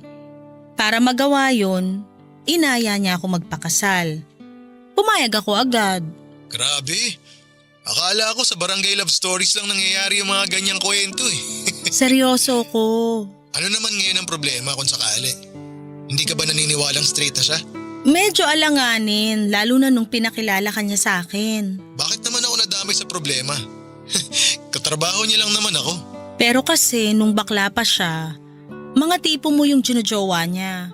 Mapuputla na macho. Alam ko yun kasi ako ang tulay niya lagi sa mga naging jowa niya noon. Beshiwap na, tulay pa, asawa pa. Talo mo pa 3-in-1 na kape Ikaw na. Pasensya ka na kung sinasabi ko sa'yo to ngayon ha. Ayos lang, walang problema. Mabuti nga't nasabi mo to sa akin. Ngayon alam ko na kung saan ako lulugar. Nadamay ka pa sa pagsiselos ko. Pasensya ka na talaga. Wala yun. Pero matanong lang kita, wala ka bang tiwala kay Marvin? Dati, meron. Kaya lang nagduda na ako nung lagi na kayong nagkakasama. Lagi talaga kami magkasama kasi magkatrabaho kami. Diyan nga ako takot Dahil halos 9 hours kayong magkasama sa trabaho. Imposibleng hindi kayo magka-developan. Pagdating sa parting yan, malabo yan. Paanong malabo? Lagi kang binibida ni Marvin. Panay ang papuri niya sa kagwapuhan mo. Lalo na sa abs mo. Kahit sinong misis magdududa kung bukang bibig lagi ng misteryong katrabaho niya. Ako na nagsasabi sa'yo, kahit pa 15 hours kami magkasama ni Marvin sa trabaho, malabo magkagustuhan kaming dalawa. Bakit naman? Kasi may boyfriend na ako. 2 years na kami mahigit at masaya kami sa relasyon namin. Walang dahilan para magloko. Bakla ka rin? Hindi ba halata? Hindi lang pumipilantik mga daliri ko pero kulay pink ang pagkatao ko. Akala ko straight ka. Hayaan mo, sa susunod ipapakilala ko sa'yo boyfriend ko. Naipakilala ko na siya kay Marvin noon. Nakakasama nga namin madalas kapag nagmimerienda kami sa bahay. Alam mo magandang idea din kung tatry mong sumama sa amin minsan ni Marvin para mawala yung pagdududa mo sa asawa mo. Ang akala ni Deo ay mawawala noon ang pagdududa ko kapag nalaman kong may boyfriend na siya. Pero kabaligtaran ang mga nangyari. Mas lalo akong nakaramdam ng selos at mas lalo akong kinabahan. Kung bakla rin pala si Deo ay mas malaki ang chance na magka-developan sila ni Marvin. Kahit sabihin pang may boyfriend na si Deo, pero dahil uso ang cheating ngayon ay hindi ako pwedeng maging kampante. Tinapos ko na kaagad ang tawag dahil halos hindi na ako makahinga dala ng sobrang kaba. Pagkatapos noon ay sinubukan ko na lang na mag-focus sa trabaho ko pero hindi yun nangyari. Ang utak ko ay nakalipad sa future. Iniisip kong balang araw ba ay makakayanan kong tanggapin pag nagka-developan na sina Marvin at Deo. Parang nanikip ang dibdib ko sa iniisip ko. Mahal ko na si Marvin at wala akong ibang gustong mangyari kundi ang maalagaan ang pagsasama naming mag-asawa. Kinagabihan ay umuwi si Marvin, nakasimangot ito at halatang galit. May kutob akong sa akin siya galit at tama naman ako. Alam pala niyang tinawagan ko si Deo. Hindi raw napansin ni Deo na nakabalik na si Marvin mula sa 4th floor at nasa likuran lang siya nito habang magkausap kaming dalawa sa cellphone. Narinig ni Marvin ang pag-assure sa akin ni Deo na walang pwedeng mangyari sa kanilang dalawa dahil may boyfriend ito. Guilty ako noon at panay ang sorry ko pero inis na inis pa rin si Marvin sa akin. Sa sala siya natulog at iniwasan niya ako hanggang kinabukasan. Nahiya ako sa ginawa ko at hindi ko alam kung papaano makakabawi sa asawa ko sa ginawa ko sa kanya. Papadudot nagsisisi ako kung bakit hinayaan kong magpadaig sa emosyon ko. Nagkaroon na tuloy ako ng lamat. Ang pagsasama namin ng asawa kong si Marvin, papadudot. Barangay Love Stories. Barangay Love Stories. Nagkaayos din naman kami ni Marvin pero hindi na kami katulad ng dati, papadudot. Nagbago na siya sa akin at alam kong dala yon ng kawalan ko ng tiwala sa kanya. Kilala ko si Marvin, ang pinakaayaw niya sa lahat ay ang mga taong pinagdududahan siya sa kahit na anong paraan at kadahilanan. Hindi ko man lang pinag-isipan ang ginawa ko. Alam kong nasaktan ko siya at hindi ko alam kung paano pa makakabawi. Mabilis pa namang mawala ng gana si Marvin kapag may nagawa kang hindi maganda sa kanya. Lalo na kung mismong karelasyon niya ang nakagawa ng masama sa kanya. Naalala ko nga yung isang karelasyon niya na siloso. Agad na hiniwalayan ni Marvin nang malaman nitong ini-stalk niya ang mga ex ni Marvin. Hindi raw siya komportable sa ganon. Kaya kahit gaano pa niya kamahal ang ex niyang yon ay iniwan niya agad para sa peace of mind niya. Dahil sa pag-alala ko sa ex ni Marvin ay natakot ako. Kaya nakipag-ayos agad ako sa kanya at ginawa ko ang lahat para mapatawad na niya ang mga nagawa ko. Kinulit ko siya hanggang sa mapilitan na siyang makipag-ayos sa akin. Nag-promise ako sa kanya na hindi na mauulit ang pagdududa ko. Naniwala naman siya at bumalik na kami sa dati at sinimulan ko nang magtiwala. Kahit medyo aminado ako na medyo nakakaramdam pa rin ako ng selos kay Deo, ay sinikap kong huwag yung ipahalata kay Marvin kapag magkasama kami. Kaya lang isang araw ay nakaramdam na naman ako ng selos, hindi kay Deo kundi sa ibang mga lalaki na nakakasalubong namin sa paglalakad namin sa mall. Nadugtungan na naman ang lamat ng aming relasyon nang dahil doon.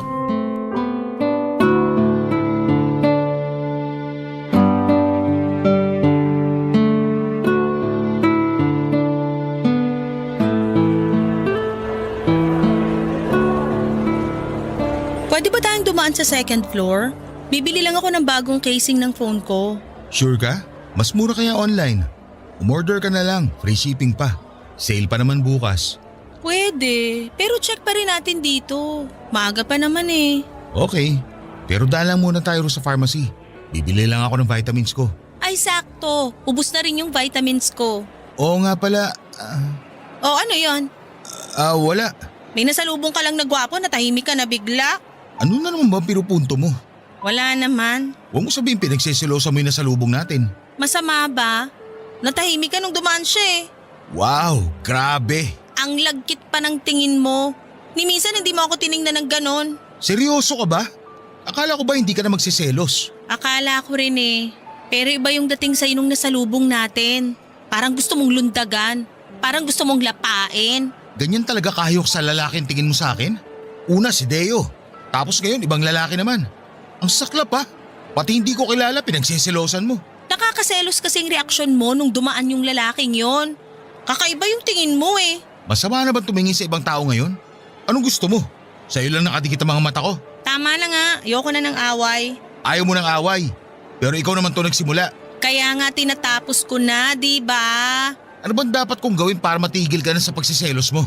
Wala. Tama na. Ayoko ng pag-usapan. Pag-usapan natin to para matapos na. Pag pinag-usapan natin to, baka relasyon na natin yung matapos. Matatapos talaga tong relasyon natin kung panay duda ka. Hindi kita pinagdudahan kanina.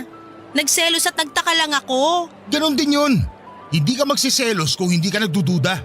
Umuwi na nga lang tayo. Wala na ako sa mood. Ikaw pa tong nawala sa mood ha. Eh di sorry na. Sorry kung pinagsilosan ko yung nasalubong natin. Huwag ka mag-alala. Last na yon. Duda ako. Pag nasimula mo na magselos, tuloy-tuloy ka na.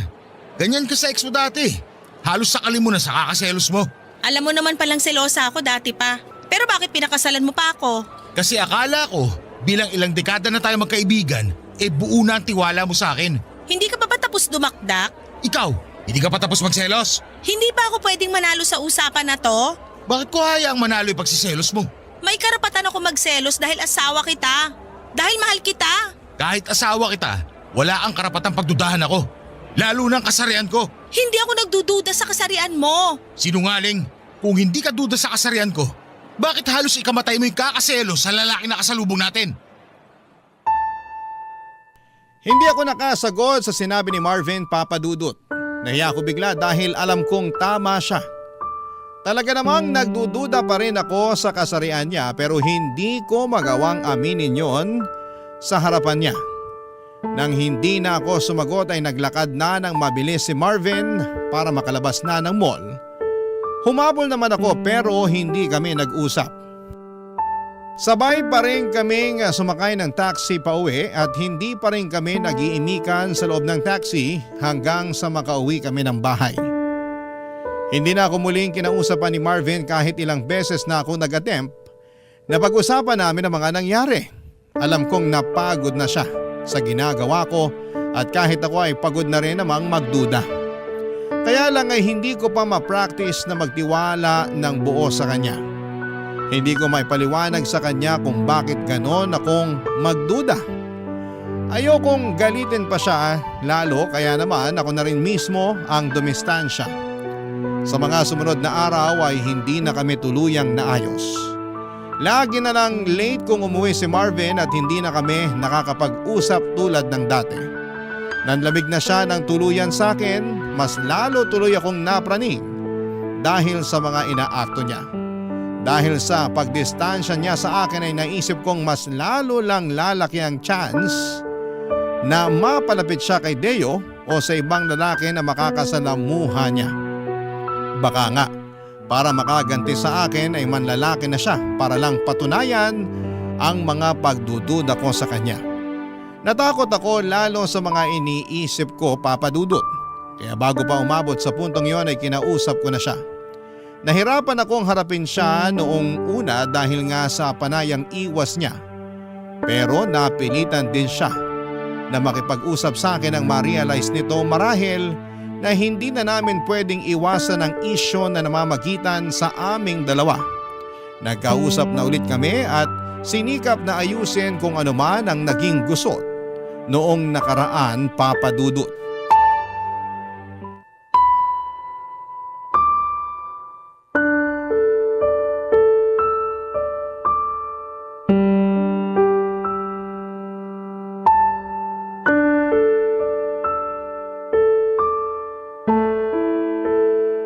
Buti naman at napapayag na kitang pag-usapan natin to. Wala naman na sana pag-uusapan kung marunong ka lang magtiwala. Ilang beses ko bang kailangang mag-sorry? Nakakapagod na ah. Nakakapagod mag-sorry, pero magduda hindi. Sana baliktad na lang. Makinig ka. Alam kong hindi ko na mababawi yung pagdududa at pagsiselos ko sa'yo nung mga nakaraan. Kaya nga gusto kong makabawi ngayon. Babawi ka ngayon tapos bukas balik selos na naman. Ikaw naman tong walang tiwala sa akin. Ikaw pa talaga may gana magsabi niyan? Aayusin ba natin to o hindi na? Hindi ko alam. Pagod na ako sa kakaselos mo. Kung mauulit to sa susunod, binibigyan mo lang ako ng dahilan para pagsisiya na pinakasalan kita. Ang sakit naman yan. Mas masakit kaya lahat ang pagdududa mo. Masisisi mo ba ako? Wala pang 1 taon nung magdesisyon kang magpakalalaki. Buong buhay mo lagi kang naka-lipstick. Lagi kang naghahabol sa lalaki. Diring-diri ka kapag nadidikitan ka ng dibdib ng babae. Wala ka talagang tiwala, no? Oo, aaminin ko hindi ganun kadaling panindigan to pagiging lalaki ko. Pero ginagawa ko. Araw-araw sinusubukan ko. Kaya sana, subukan mo rin magtiwala. Kasi nadadamay ako sa pagiging nega mo sa akin. Ayoko naman sanang maging nega. Kaya lang kasi, Kaya lang ano? paano kung isang araw mapagod ka na sa kakasubok? Paano kung isang araw ma-realize mo na mas gusto mo na lang uli maging bakla? Na mas gusto mong yumakap sa lalaki kaysa babae? Paano ako? Bakit kasi ganyan ka-advance ang utak mo? Hindi ba pwedeng yung pagsusumikap ko ngayon na maging straight ang isipin mo? Hindi mo ba na-appreciate yun? Na-appreciate ko na nag-e-effort kang maging straight. Pero hindi ko lang kasi maiwasang makaramdam ng takot sa tuwing may nasasalubong tayong gwapo tapos mapapatingin ka sa kanila. Ay, ni sa hinagap, hindi ko naisip na lalaki ang pagseselosan ko. Vanessa, ikaw na itong pinili ko. Ikaw na itong pinakasalan ko. Marami naman dyan na pinili nga sa una. Pero sa huli, iniwan pa rin. Kaya hirap ka magtiwala kasi nakafocus ka sa mga mali ng iba. Hindi tayo yun. Iba tayo. Mahal kita at mahal mo ko. Hindi ba pwedeng yun na lang atupagin natin ngayon? Kesa lagi tayong mag-aaway dahil sa walang kwentang pagdududa mo. Paano bang gagawin ko? Nahihirapan na rin ako eh. Gustuhin ko man na di magselos. Pero ramdam ko pa rin eh. Lalo tuwing wala ka rito sa bahay at kasama mo si Deo. Si Deo na naman? Ilang beses ko bang sasabihin sa'yo na magkaibigan lang kami? May karelasyon yun. Nakakahiya na pati siya idadamay mo sa pagsiselos mo. Kasi naman, panay-puri ka sa itsura niya. Lagi mong binabalita sa akin kapag pumapasok siya sa opisina niyo na mala artista yung datingan. Dahil lang doon kaya ka nagdududa? Mas matakot kapag naglilihim na ako tungkol kay Deo. Pati na rin sa ibang mga lalaki na kakasalamuha ko. Ibig sabihin lang nun, may mali siya na sa akin. Ayan, kinabahan na naman ako lalo. Bakit kailangan mong sabihin yan? Ay, eto. Naalala mo nung grade 6 tayo? Wala teacher natin nun tapos naglaro tayo ng truth or consequence. Naalala mo yung sinabi ko nun? Hindi ko na naaalala. O sige, para bumalik lang sa alaala mo. Nung tumuro sa akin ng bote at truth ang pinili ko, tinanong ako ng kaklase natin si Tracy kung may crush daw ba ako sa'yo. Ay oo, naalala ko na. Sumagot ka ng oo. Tapos nung tumuro uli sa'yo yung bote at consequence naman ang napili mo. Siguro naman natatandaan mo. Napaghalik sa'yo yung consequence na gusto nila ipagawa sa akin nun. At ginawa mo nga. Ramdam ko pa yung panlalamig ng labi mo. May halo pang nginig. Ikaw ba naman makascore sa crush mo? Hindi ba manlalamig labi mo sa kaba? Ako pa yata yung first kiss mo eh. At puppy love ko. Talaga? Ako? Hindi man ikaw ang first love ko, pero ikaw ang puppy love ko. Ikaw ang pinakaunang kilig sa buhay ko bago ako lumiko at natutuman lalaki. Ay, aaminin ko sa'yo, na-attract pa rin ako sa lalaki. Aaminin ko rin, nung bagong pasok si Deo sa office namin, nagkakrush ako sa kanya. Pero panandalian lang yun. Nawala rin kagad na ma-realize ko na maayos pala siya na maging kaibigan. Hindi ko alam kung nakatulong ba yung sinabi mo sa pagiging selosa ko. Ito, hindi ko alam kung makakatulong pero susubukan ko. Walang halong biro. Ikaw na ang gusto kong makasama habang buhay. Wala nang iba. Napakaswerte kong napangasawa ko ang best friend ko. At napakatanga ko kung gagawa pa ako ng dahilan para magkahiwalay tayo. Oo, ramdam ko pa rin ang pagiging bakla ko. Hindi ko agad yun matatanggal sa sistema ko. Pero kung meron pa akong isang hindi matanggal sa sistema ko, yun yung kagustuhan ko na maging katuwang ka sa buhay at makasama ka hanggang sa pagtanda. Nakatitig lang sa akin si Marvin habang sinasabi ang mga linya niyang yon. Aaminin kong nakatulong yon para mabawasan ang nararamdaman kong selos at pagdududa.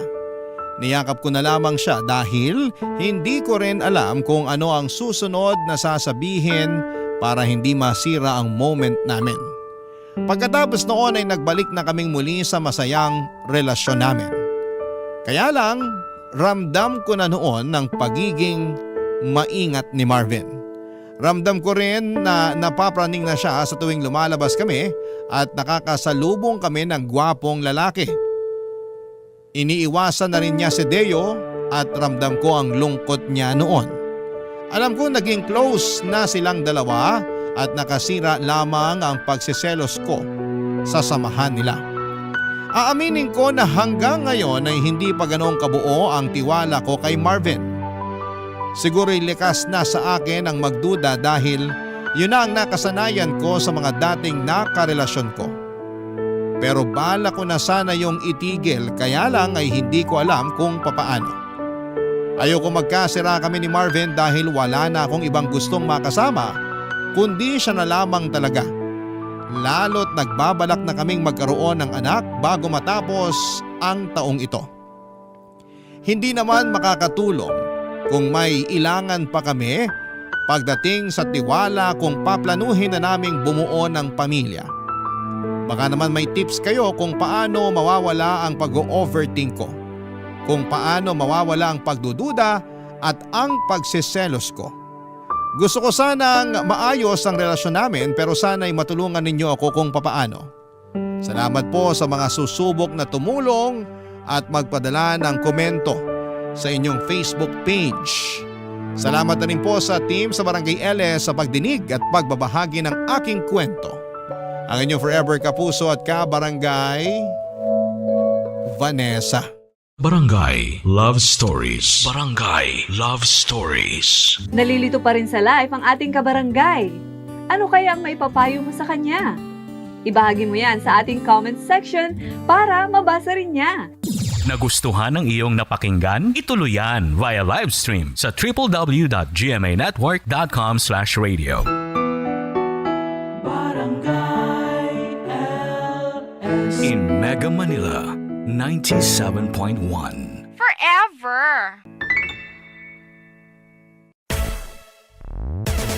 Barangay LS 97.1. Forever! Mga kwento ng pag-ibig, kwento ng pag-asa at mga kwento ng buhay dito sa Barangay Love Stories. Love Stories.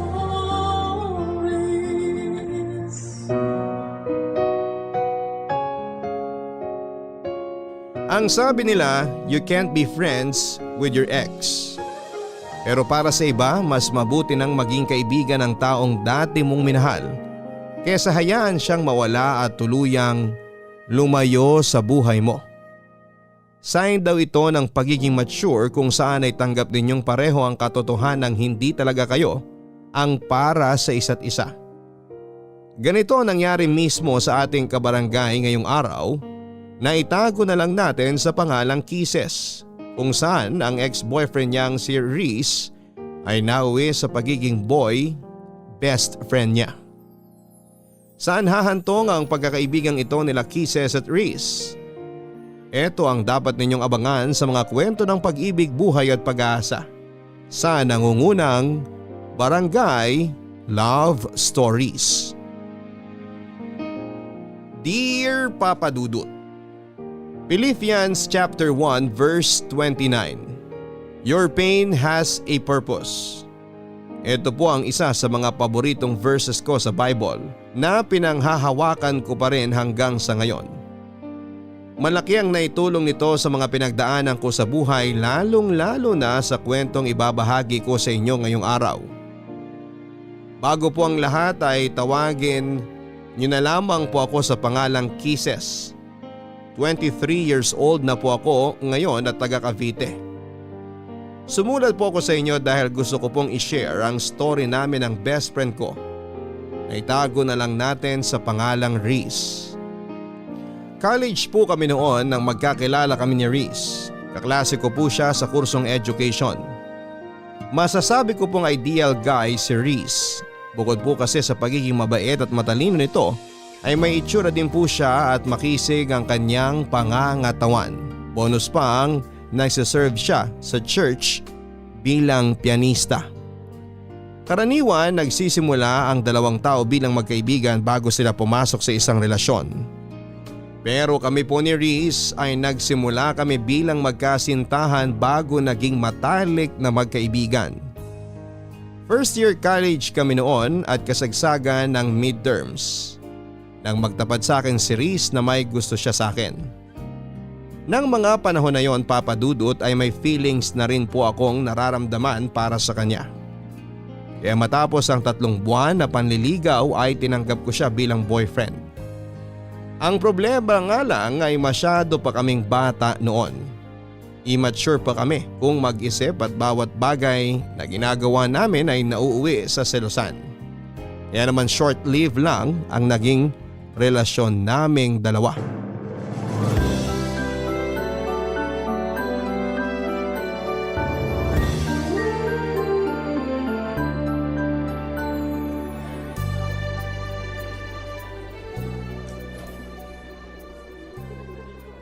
Reese, saan pala tayo kakain? Sa cafeteria na lang tayo siguro kumain. Bakit? Gusto mo bang lumabas? Kahit doon na lang tayo sa cafeteria. Nakakatamad din lumabas, ang init kaya. Tsaka kailangan nating pumasok na maaga sa next class natin. Di pa ako nakakapag-review para sa oral recitation mamaya. Oo nga no, may oral pala tayo mamaya.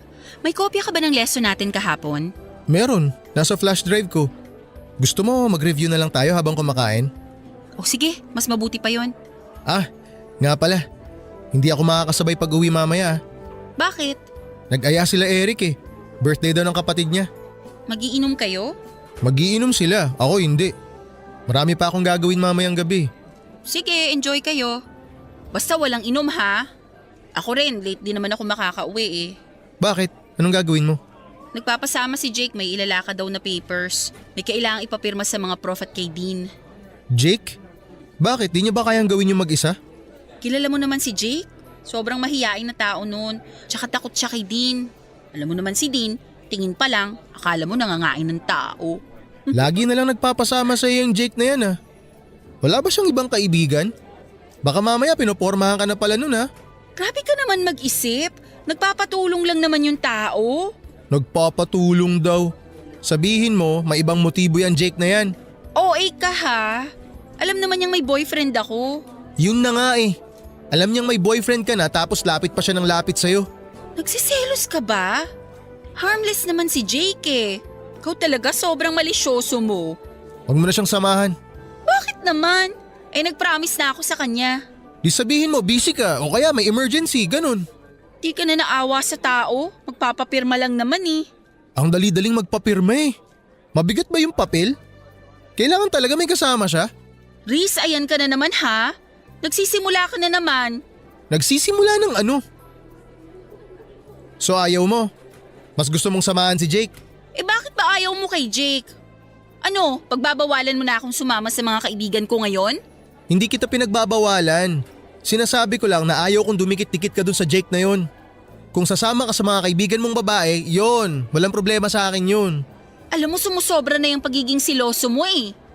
Insecure ka ba sa sarili mo at lahat na lang ng tao pinagseselosan mo? O sige, kung gusto mo, di dun ka na sa Jake na yon. Mas importante pala yung taong yun kaysa sa akin eh. Reese, kaibigan ko lang si Jake. Sasamahan ko lang siyang magpapirma. Hindi naman tayo lalabas mamaya, di ba? Saka sabi mo pupunta ka kina Eric. Pinagbawalan ba kita? Hindi naman, di ba? Oh, bakit nadami si Eric dito? Ang sinasabi ko lang, hindi ako naghihigpit sa'yo. Okay lang sa akin kung sino mga kasama mo. Mag-inom ka, gumala ka. Walang problema sa akin. Sana ganun ka rin sa akin. Bahala ka nga. Doon ka na sa Jake mo. Napakasimpleng bagay ng hinihiling ko, di mo magawa? My gosh, Reese, para kang bata. Eh di ako na bata. Nawalan na ako ng gana kumain. Oh, ayan. Yan yung flash drive. Mag-review ka mag-isa. Pasama ka doon kay Jake. Reese naman! Oy! Saan ka pupunta? Sa library. Magpapalamig.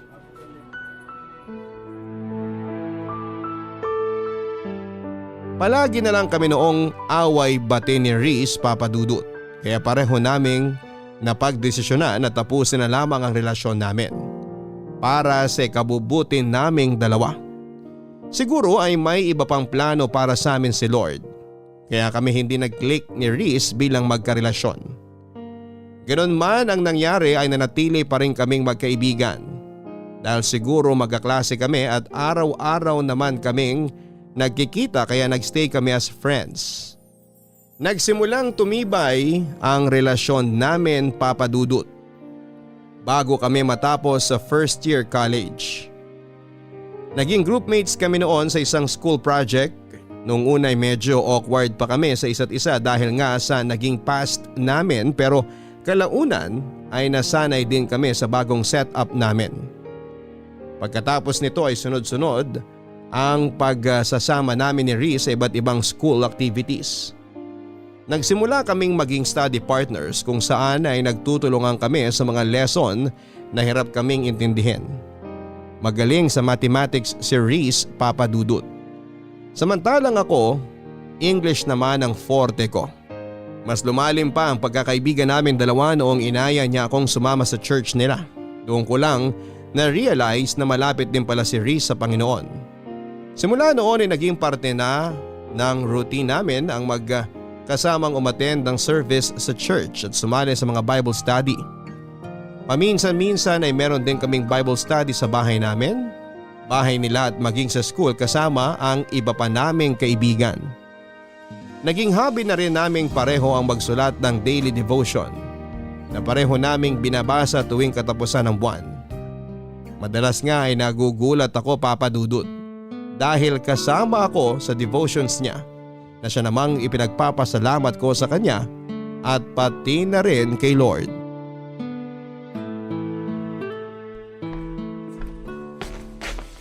Oh, eto na yung pinakahihintay mo. Malalapag ko na. Mainit-init pa. Ano yan? Kwek-kwek. Kwek-kwek? Pero blue? Wala kaming food coloring dito sa bahay. Akala ko kasi automatic na nagiging orange kapag naluto na yung kwek-kwek. Di ko naman alam na kailangan palang kulayan yan. Di tuloy ako nakabili nung namalengke ako. Pero in fairness, okay na rin to para kakaiba. Kwek-kwek mo blue. Uy, nag-effort ako para dyan kaya hindi libre lait. Dapat nga bawal lait ikaw tong pinapakain. Grabe ka. Last month ako ang nagluto ng merienda natin At next month ikaw ulit ang taya. Sige, hahainan din kita ng kakaibang pagkain. Abangan ko yan Ano, simula na tayo? Ikaw na mauna, total ikaw ang host ngayon. Okay, nasan ba yung notebook ko? Ayun. Okay. Blessed are the eyes that see what you see. Luke chapter 10 verse 23. Naalala mo pa ba yung quiz natin kay Prof. Martinez? Alin? Yung napagalitan ka? Oo yun. Kaya ako napagalitan kasi inulit ko yung tanong from 1 to 5. Hindi ka raw kasi nakikinig. Hindi sa hindi ako nakikinig. Pinaulit ko yung tanong para kay Jake. Si Jake? Bakit? Magkatabi kasi kami ni Jake noong time na yun. Tapos nasa kalagitnaan na tayo ng quiz nung mapansin ko si Jake na may hinahanap sa bag niya. Yun pala wala siyang ballpen. Kaya yun, pinahiram ko siya. Tapos pinaulit ko kay Prof yung questions para makahabol siya. Sabi sa'yo sobrang mahiyain talaga si Jake. Pati paghiram ng ballpen nahihiya. Kung hindi ko siya nakita, malamang bagsak na yun sa quiz. Kaya dapat, thankful tayo kay Lord kasi binigyan niya tayo ng mata. Kailangan gamitin natin tong instrument para tingnan kung sino yung mga taong nangangailangan ng tulong. Huwag tayo magbulag-bulagan. Amen to that. Ayun. O ikaw naman. Ito, favorite ko to Isaiah chapter 43 verse 19. Behold, I am doing a new thing. Sakto tong verse na to sa ginagawa natin ngayon. Itong paggawa ng daily devotions, bago sa routine ko to, sa totoo lang. Ito yung new thing sa buhay ko ngayon at hindi ko ine-expect na may enjoy ko tong bagong hobby natin na to. Kaya thankful ako sa'yo, Reese. Kasi kung hindi dahil sa'yo, hindi ako mapapalapit kay Lord. Dahil dito sa ginagawa natin, mas lumalawak ang pangunawa ko sa mga bagay-bagay. Mas humahaba ang pasensya ko, nag-iiba ang pagtingin ko sa mga nasa paligid ko. Para bang nag-i-improve ako as a person. Kaya salamat talaga sa'yo. Walang anuman. Masaya ako malamang masaya ka. At dahil dyan, meron din akong isa para sa'yo. Teka lang, hanapin ko sandali. Eto. Father, not my will, but yours be done. Luke chapter 22, verse 42. Okay, paano ko ba sisimulan to? Alam mo bang chick boy ang tawag sa akin ng mga kaibigan ko nung high school kami? Talaga? Bakit? Hindi ko rin alam. Kasi ang totoo niyan, never pa ako nagka-girlfriend. Ikaw yung first girlfriend ko. Pero nung high school kasi ako, marami akong niligawan kung alam mo lang. Kaso palagi akong busted every time na nanliligaw ako. Ewan ko kung anong mali sa akin. Siguro pangit lang talaga ako. Oy, hindi ah! Basta ganun. Kaya palaging kasama sa prayers ko noon na sana magka-girlfriend na ako. Hindi nawawala yun. Nung nag-college na ako, nakilala kita. Tapos naging tayo. Kaso umiral naman yung pagiging insecure ko sa sarili ko kaya naging seloso ako. Then, na-realize ko na hindi ko pala kailangan ng girlfriend para sumaya. Kaibigan lang pala ang kailangan ko. At ikaw nga yun. Ikaw yung binigay ni Lord sa akin. Kaya simula nun, tuwing nagpe-pray ako, hindi na ako humihingi. Sinashare ko na lang kay Lord kung ano yung mga problema ko, yung worries ko, at hinahayaan ko na lang na siya ang mag-decide para sa akin. Kasi siya ang mas nakakaalam na magiging takbo ng buhay natin eh. Grabe ka, natouch naman ako dun. Alam mo, thankful din ako na nagstay ka sa buhay ko kahit hindi nag-work out yung relationship natin. Siguro nga meant to be as friends talaga tayo at hindi lovers. Mas nagkiklik tayo bilang best friends eh. At siguro, yun ang plano ni Lord sa ating dalawa. Siguro nga. Kaya araw-araw kitang ipinagpapasalamat sa kanya. Ako rin. Oh, walang iiyak ha. Hindi to drama-rama sa hapon. Ikaw kasi. O tikman mo na muna kaya tong kwek-kwek na niluto ko bago tayo magpatuloy. Amin na nga yung tinidor. Papadudot, hindi ko inaasahan na ganon ang naging takbo ng relationship namin ni Reese. Mula sa lovers ay naging matalik kaming magkaibigan. Malimit lamang tayong makakita ng ganitong senaryo dahil karaniwan sa mga naghihiwalay ay bitter sa isa't isa. Sa sitwasyon namin, hindi man kami pinalad pagdating sa intimate love ay naging maswerte naman kami dahil sa pagkakaibigang nabuo namin sa loob ng ilang taon. After 2 years, third year college na kami noon at sa loob ng mga taong lumipas ay mas lumalim pa ang samahan namin ni Reese. Palagi kaming magkasama through ups and downs. Naging sandalan namin ang isa't isa tuwing sinusubo kami ng panahon. At number 1 supporter rin namin ang bawat isa sa mga success na natatanggap namin.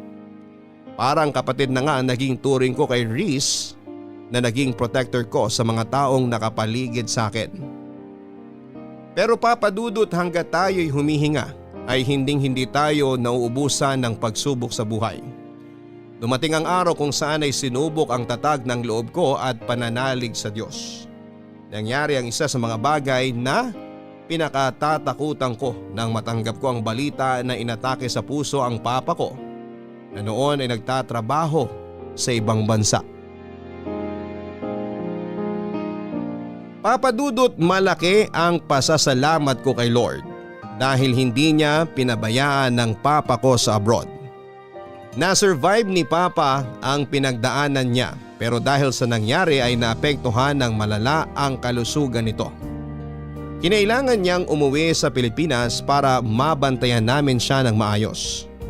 At dahil nga sa pagkawala ng trabaho na inaasahan naming breadwinner sa pamilya ay kinailangan ko pong isakripisyo ang pag-aaral ko para makatulong sa aking mga magulang. Mapalad naman po ako at mabilis akong nakahanap ng trabaho bilang reservation officer sa isang travel agency. Sobrang bilis ng mga pangyayari sa punto ng buhay kong yon, papadudot. Sa isang iglap ay maraming nabago sa pamilya namin.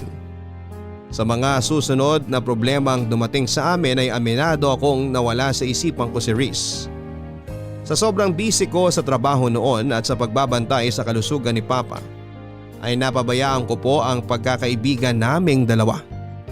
Hindi ko siya na-update sa mga pangyayari sa buhay ko at eto ang isa sa mga dahilan kung bakit siya nagkaroon ng tampo sa akin. Saka na lang nalaman ni Reese ang mga pinagdaanan ko noong malaman niyang hindi na pala ako nag-enroll para sa second semester.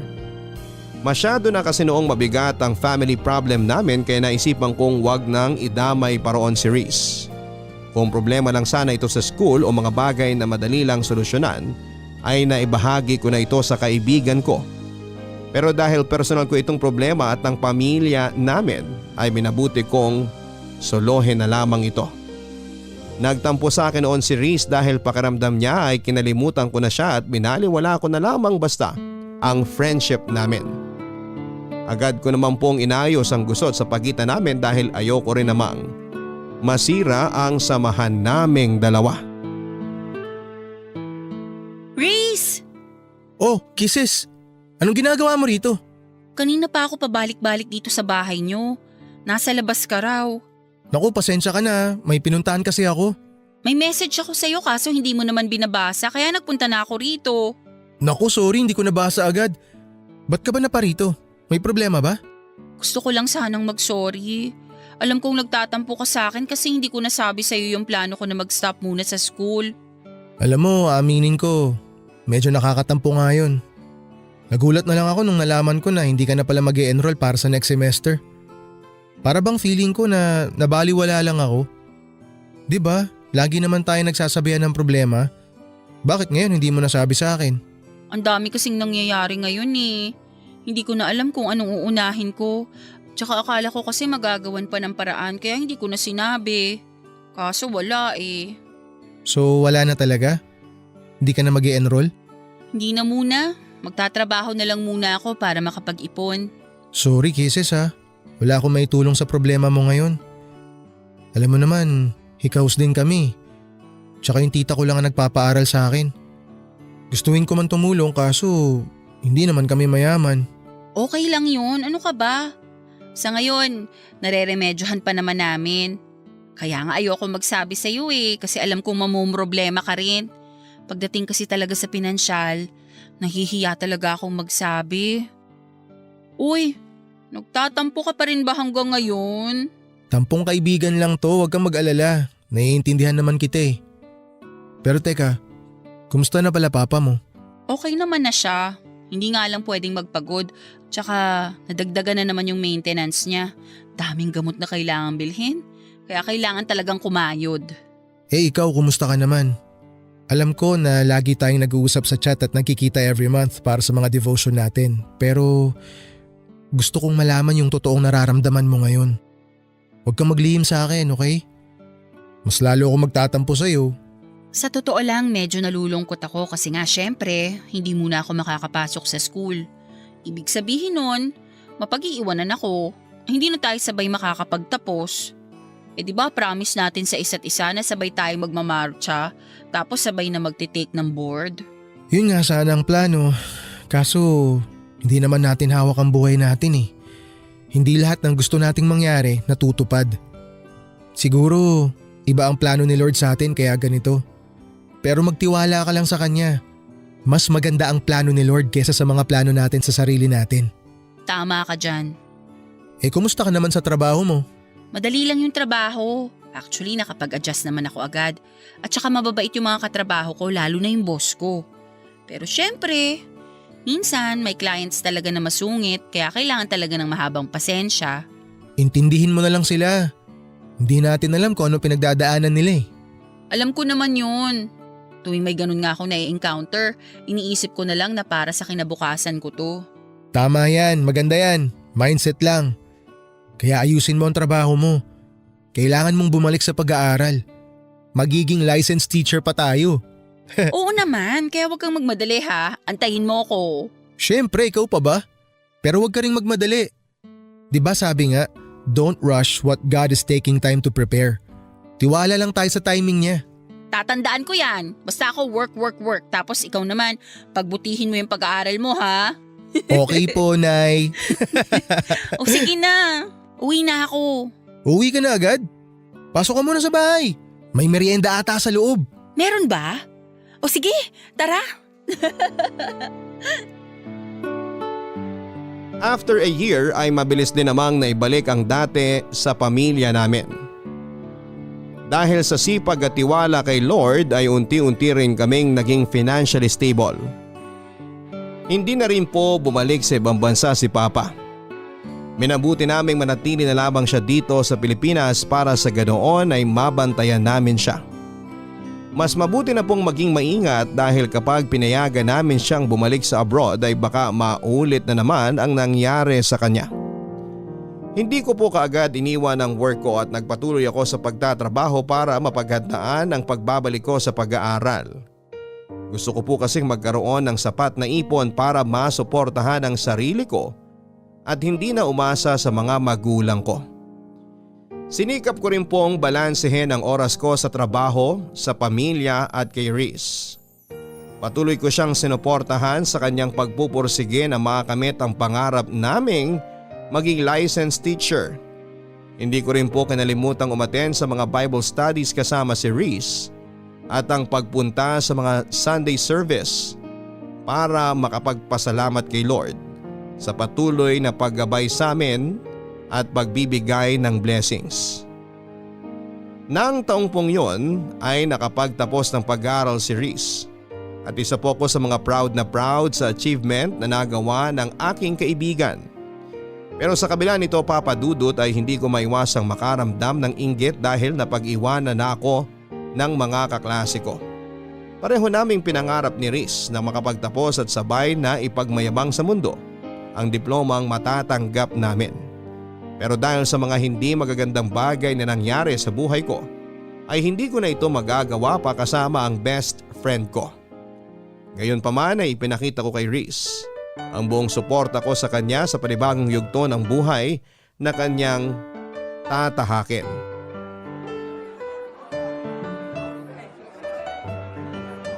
Ate Kisses! Nandito kami!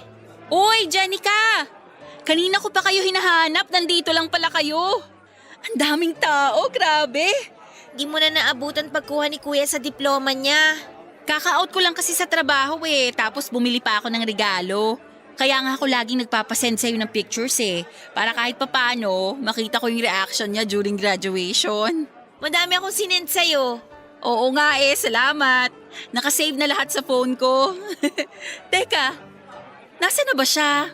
Nagpapapicture pa yata sa mga kaklase nyo. Oh, ayan na pala si Kuya. Kuya, congratulations! Thank you. Ang pogi naman ng bagong graduate. Bagong gupit. Siyempre naman, dapat gwapo tayo sa mga picture. Talagang pinaghandaan Ito yung matagal na nating hinihintay. Oo nga, sa wakas abot kamay mo na rin ang pangarap mo. Hindi pa, may board exam pa tayo. Pero at least natapos mo na yung first step. Lisensya na lang ang kulang. Alam mo, naiinggit ako sa inyo kasi tapos na kayo samantalang ako. On hold pa lang ang future ko. Hanggang ngayon ba yan pa rin ang nararamdaman mo? Hindi ka naman napag-iiwanan Isipin mo na lang na nakabreak ka lang.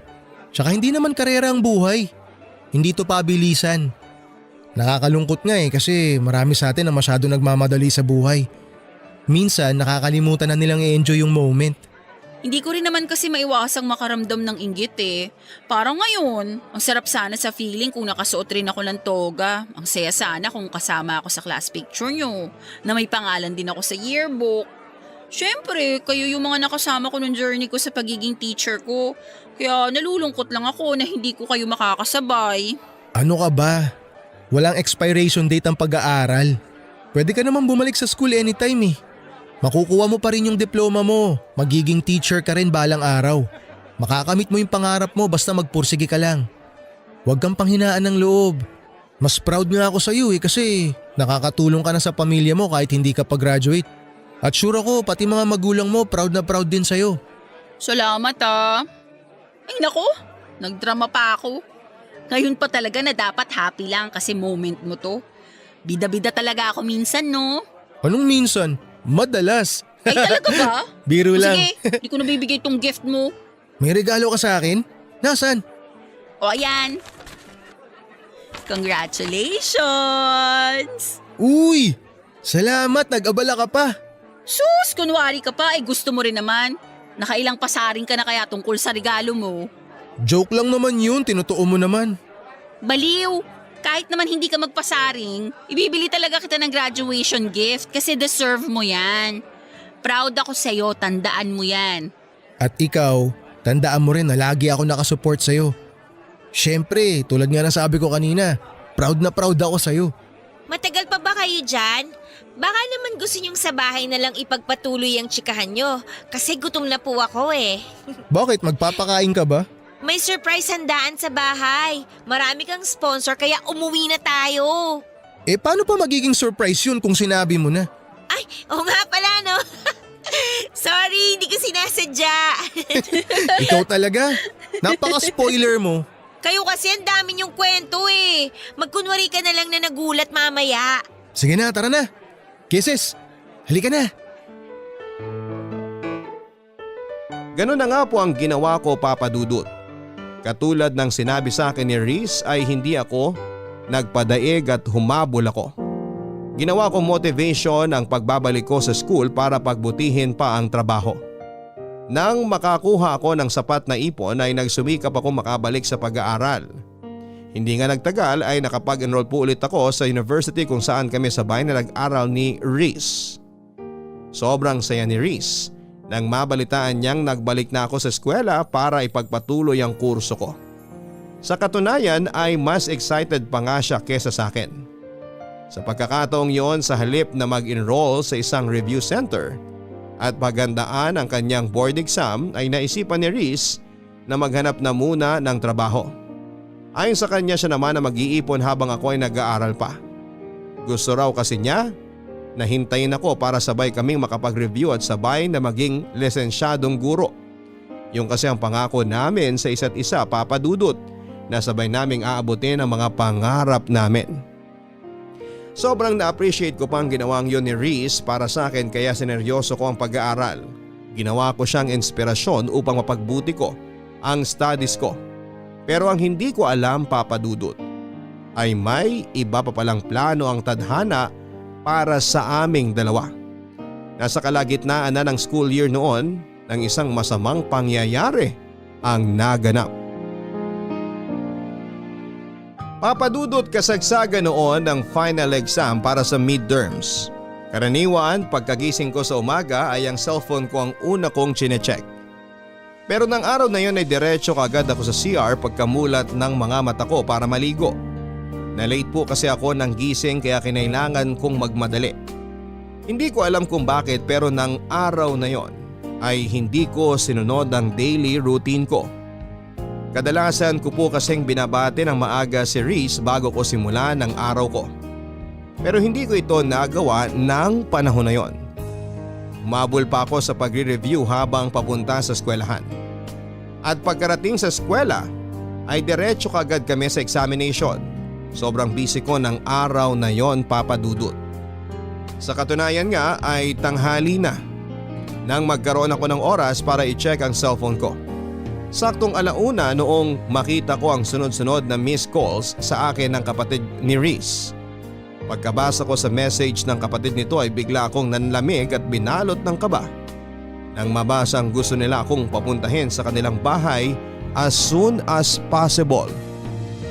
Tagaktak na noon ang malamig na pawis sa mukha ko habang nagmamadaling nagtungo sa bahay nila Reese.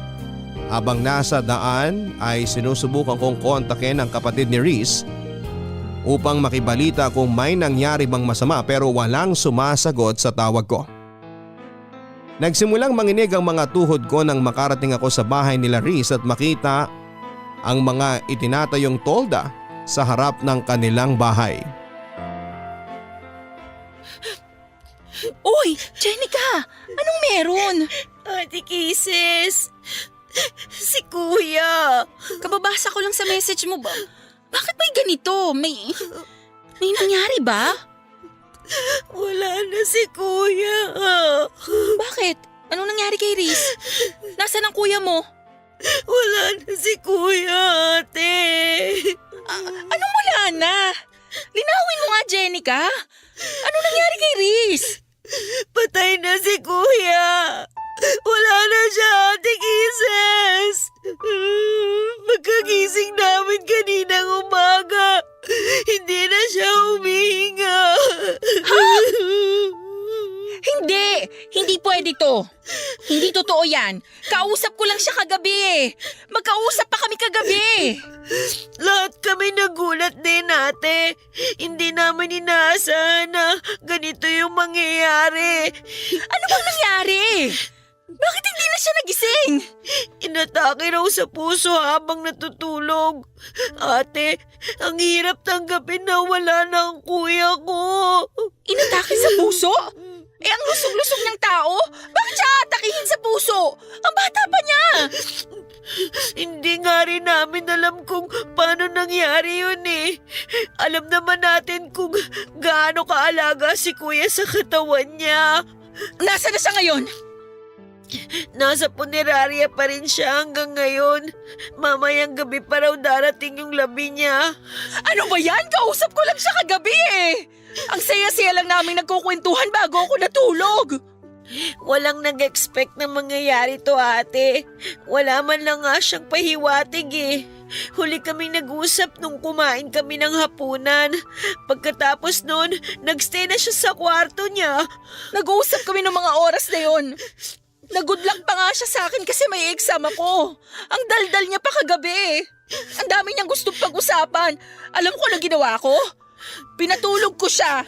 Kako gabi na't may exam pa ako kinabukasan. Tsaka may work din siya kaya maaga ako nagpaalam sa kanya. Nangulit pa nga siya eh. Ayaw niya akong tigilan.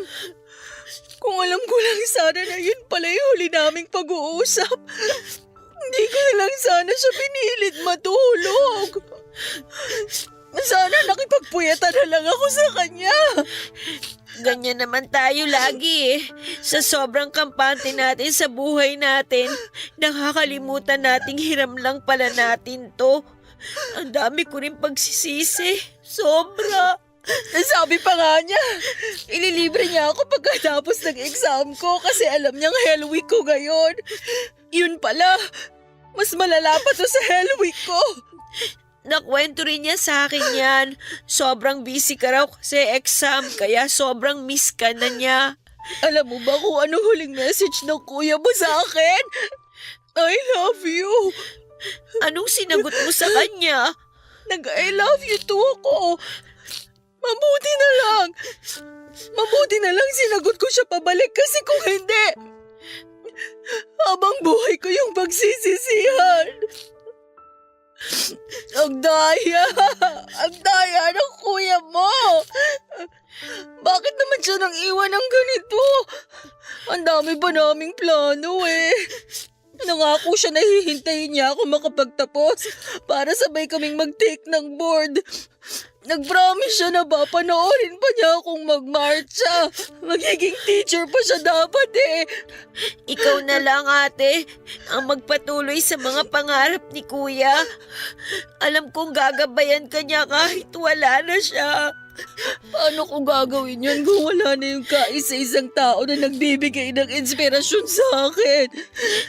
Porke ba wala na si kuya, titigil ka na? Tingin mo gugustuhin niya yon? Hindi ako titigil. Hindi ko alam kung paano ko haharapin ang mga susunod na araw ngayong wala na si Riz. Alam kong hindi ka niya pababayaan. Hindi ka rin pababayaan ni Lord. Si Lord? Siya na pinabayaan ang kuya mo? Bakit naman niya hinayaan na mangyari to kay Riz? May dahilan siya, ate. Huwag natin siyang sisihin sa nangyari. Eh sinong sisisihin natin? Wala. Kasi parte na ng buhay natin ang kamatayan.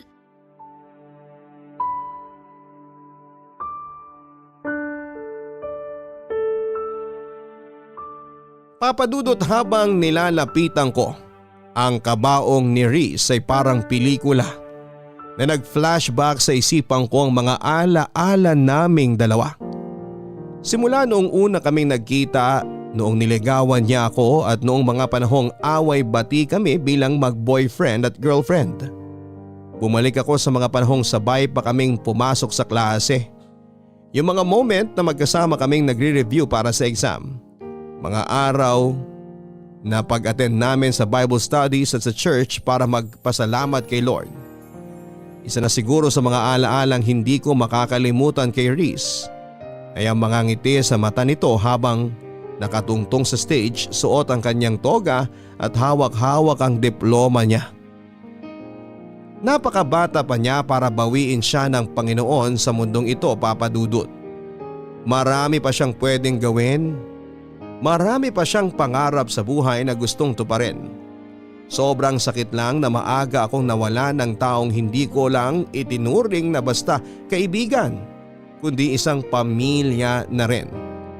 Hanggang sa ngayon, Papa Dudut, ay hirap pa akong tanggapin ang nangyari. Hindi ko maiwasang manghinayang sa katotohanan ng isang hinaharap ang kailanman ay hindi na natin makikita ang kalalabasan. Bilang pagpapakita ng aking pagmamahal sa kaibigan ko ay iginugol ko ang buong free time ko sa bahay ni Riz. Isa ako sa mga nakipagpuyatan at nagbantay sa kanyang burol. Sinigurado ko rin na may balikat na maasasandalan ang mga kamag-anak na iniwan nito, lalong-lalo na ang kanyang mga magulang at kapatid. Kahit dito na lamang sa huling pagkakataon ay maipakita ko kung gaano ako nagpapasalamat kay Riz sa pagdating niya sa buhay ko.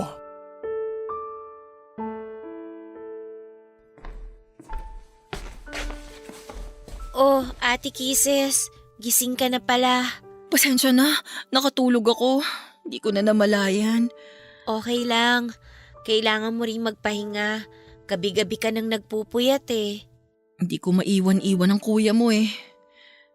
Kahit na ito na lang yung huling pagkakataon na maipakita ko yung respeto at pagpapasalamat ko sa kanya. Ipinagtabi pala kita ng pagkain sa kusina. Kung nagugutom ka na, kumain ka muna. Hindi ka na namin ginising kanina kasi alam kong pagod ka. Salamat ah. Mamaya na lang ako kakain. Pogi ng kuya mo sa graduation picture niya, ano? Pinaghandaan niya yan eh. Di ba nga nagpagupit pa siya? Sabi kasi niya, forever na yung picture na yan. Yan yung katangi-tanging picture na may pagmamalaki niya sa lahat. Milestone picture daw. Kumbaga sa computer games, yan yung patunay na natapos na niya yung last level kaya level up na sa bagong stage. Tapos magagamit lang pala para sa burol niya. Nang saklap. Ganda na mga ngiti niya oh. Yan yung isa sa mga mamimiss ko sa kanya. Yung smile niya. Ako, ang mamimiss ko sa kanya, yung araw-araw na pambubulabog niya sa akin tuwing umaga kapag late na ako sa school. Laging on time yung taong yan eh. Ayaw niyang nalilate. Mahalaga ang oras para sa kanya. Tama ka. Inis na inis nga ako sa ugaling niyang yan noon eh. Kasi lagi siya nagmamadali. Kesyo baka matraffic daw o baka mawala ng masasakyan. Pero ngayon, yan na yung bagay na hinahanap-hanap ko. Totoo nga no, na tsaka lang natin marirealize ang kahalagahan ng isang bagay kapag nawala na to sa atin. Mga bagay na tinitake for granted lang natin pero malaki pala ang impact kapag nawala na. Oo nga. Tulad ng oras. Inuubos natin yung buong araw sa pagbababad sa social media. Hindi natin alam. Nababawasan na pala yung oras na dapat kasama natin yung mga taong mahal natin. Wala eh. Nasa huli talaga ang pagsisisi. Alam mo, habang nagsusulat ako ng devotion kaninang umaga, sakto yung Bible verse na nabasa ko. Anong verse, ate? Philippians chapter 1, verse 29. Your pain has a purpose. Ilang oras akong nakatunganga lang sa verse na yan. Iniisip ko kung anong purpose ng pain na nararamdaman ko ngayon. Kaso, kahit anong isip ko, wala akong makitang rason kung bakit kailangan nating masaktan ng ganito. Siguro hindi pa natin makita yung rason ngayon kasi nga nagluluksa pa tayo. Pero lahat naman ng tao dumadaan sa pagsubok, di ba? Para mas tumibay, para matuto. Ang hirap lang kasing tanggapin. Hindi ko siya maiwasang tanungin kung bakit si Riz. Bakit siya pa? Worth it pa na mawala si Riz para lang tumibay ako? Para matuto ako? Kasi para sa akin hindi. Alam mo kung bakit? Kasi si Riz ang nagpapatibay sa akin. Dahil sa kanya, marami akong natututunan. Ang kuya mo ang dahilan kung bakit ako mas napalapit kay Lord. Pero sa nangyayari ngayon, hindi ko alam kung mananatili pa ba ako sa dating pananampalataya ko sa nakakataas. Huwag mong questionin si Lord, ate. Kasi siya ang mas nakakaalam ng lahat kaysa sa atin. Isipin mo na lang, ang ubas kailangan pigain para maging masarap na wine, di ba? Kung hindi mo gagawin yun, hindi ka makakabuo ng wine. Ang mga nanay, kailangan nilang dumaan sa masakit na proseso ng panganganak bago nila makuha yung blessing na regalo ni Lord. Kayo ni Kuya, kayo ang best example ng Bible verse na binanggit mo.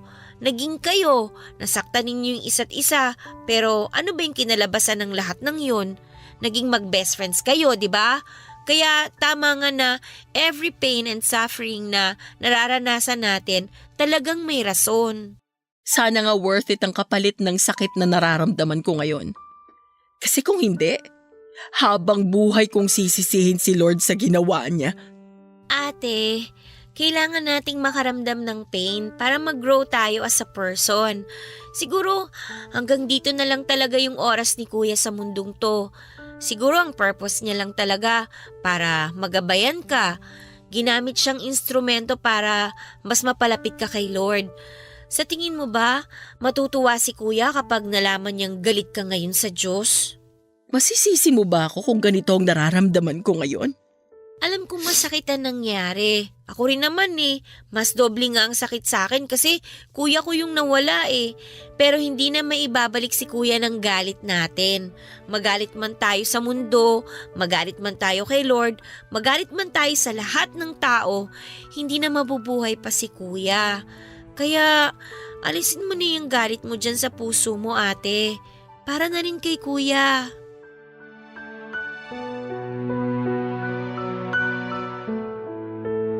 Mahigit isang linggo rin po naming pinaglamayan ng mga labi ni Riz bago siya inilibing sa kanyang huling hantungan. Aaminin ko po sa inyo, Papa Dudut, na noong mga panahong yon ay nawalan ako ng ganang mag-aral. Hirap ako mag-focus sa klase at para bang nawala na ako ng inspirasyon para magpatuloy. Sa loob ng mahigit isang buwan ay pinagdaanan ko ang tinatawag na 5 stages of grief and denial. Anger, bargaining, depression, and acceptance. Aaminin ko po na nagalit ako sa nangyari kay Riz. Nagalit ako kay Lord kung bakit gano'n na lamang ang naging desisyon niya. Question ko siya kung bakit dahil hindi ko po talaga maintindihan na ang isang matalino, mabait at malusog na tulad ni Riz ay bigla na lamang mawawala. Sa mga panahong yon na lugmok ako, Papa Dudut, ay lumayo ang loob ko sa Panginoon.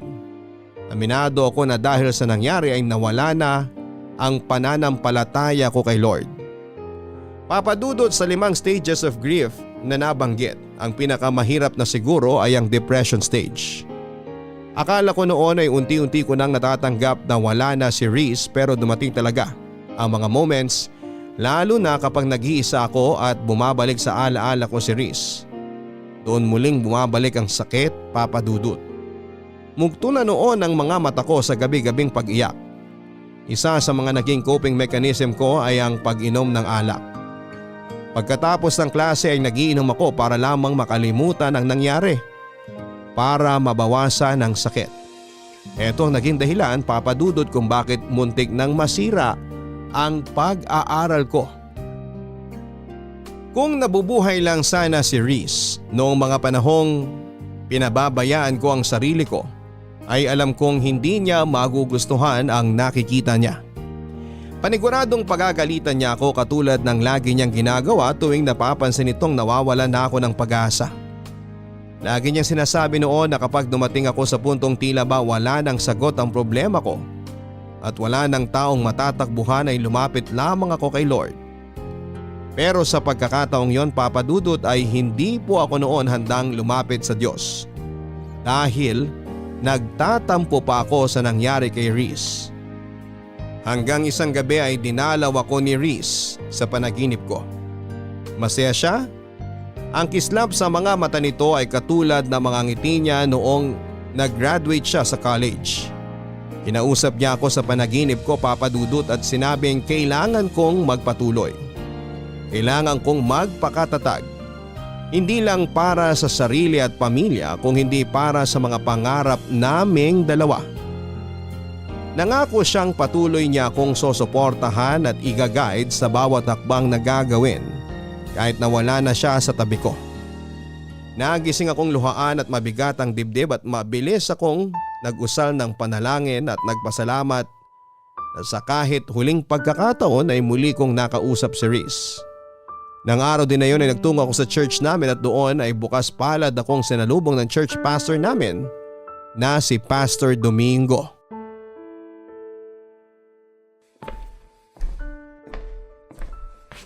Hello Kisses, good morning sa'yo. Good morning po, Pastor Domingo. Masyado po ata akong napaaga ngayon. Sakto lang ang dating mo pero mamaya pang service. Maupo ka muna rito. Magkwentuhan tayo sandali. Sige po, salamat. Kumusta ka na? Ngayon na lang ulit kita nakita rito ah. Oo nga po eh. Marami lang po kasi akong ginawa nitong nakaraang linggo. Kaya po hindi na ako nakapunta rito. Nabalitaan ko nangyari sa kaibigan mong si Reese. Gusto kong malaman mo na nakikiramay ako sa pinagdadaanan mo ngayon, Kisses. Salamat po, Pastor. Kay bait na bata. Naalala ko pa nung una mo siyang ipakilala sa akin. Sobrang bibo. Natuwa ako nung malaman ko na active din pala siya sa simbahan nila. At magaling pang gumamit ng organ. Sobrang lakas po talaga ng pananampalataya ni Reese kay Lord. Kaya hanggang ngayon, hindi ko pa rin talaga lubos maisip kung bakit gano'n na lang ang sinapit niya. Parang napaka-unfair eh.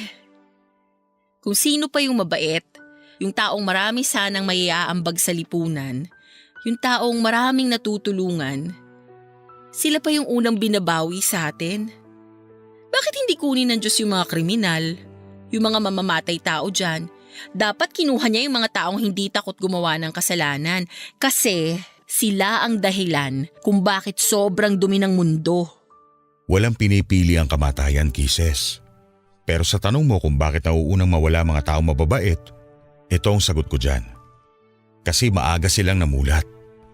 Marami na silang kabutihang nagawa sa puntong wala na silang kailangan pang patunayan sa Diyos.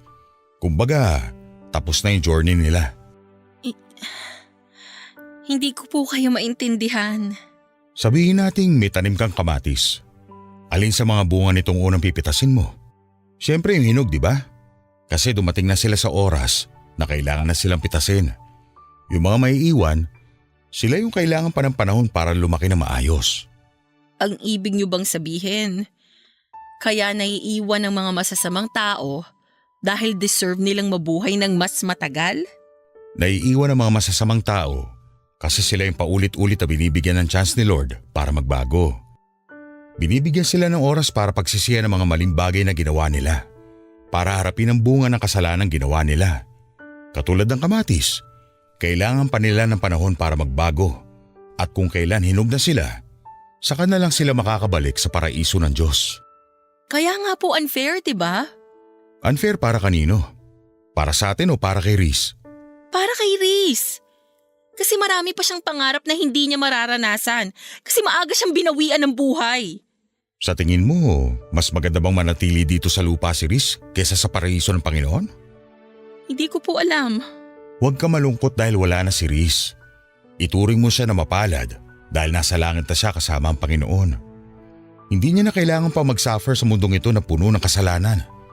Magdiwang ka kasi nasa paraiso na siya, ang lugar na may panghabang buhay na kapayapaan. Sobrang miss ko na po talaga siya, Pastor. Gamitin mo ang mga alaala niya para magpatuloy. Mahirap ang mawala ng mahal sa buhay. Pero once na tinanggap mo na ang katotohanan na nasa masayang lugar ng kaibigan mo, sigurado akong hindi na sakit ang magiging dulot ng mga alaala niya, kundi saya at pasasalamat na kahit sa maikling pagkakataon ay nagkakilala kayong dalawa. Lagi ko po yung tatandaan. Marami pong salamat, Pastor. Walang anuman.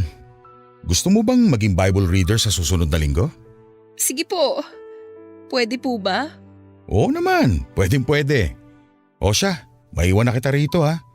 Kailangan ko pa mag-prepare para sa service natin. Maraming salamat po ulit, Pastor. Huwag mong hayaang sirain ng nararamdaman mo ang pananampalataya mo sa Diyos. Malalampasan mo rin lahat to. Magtiwala ka sa Kanya.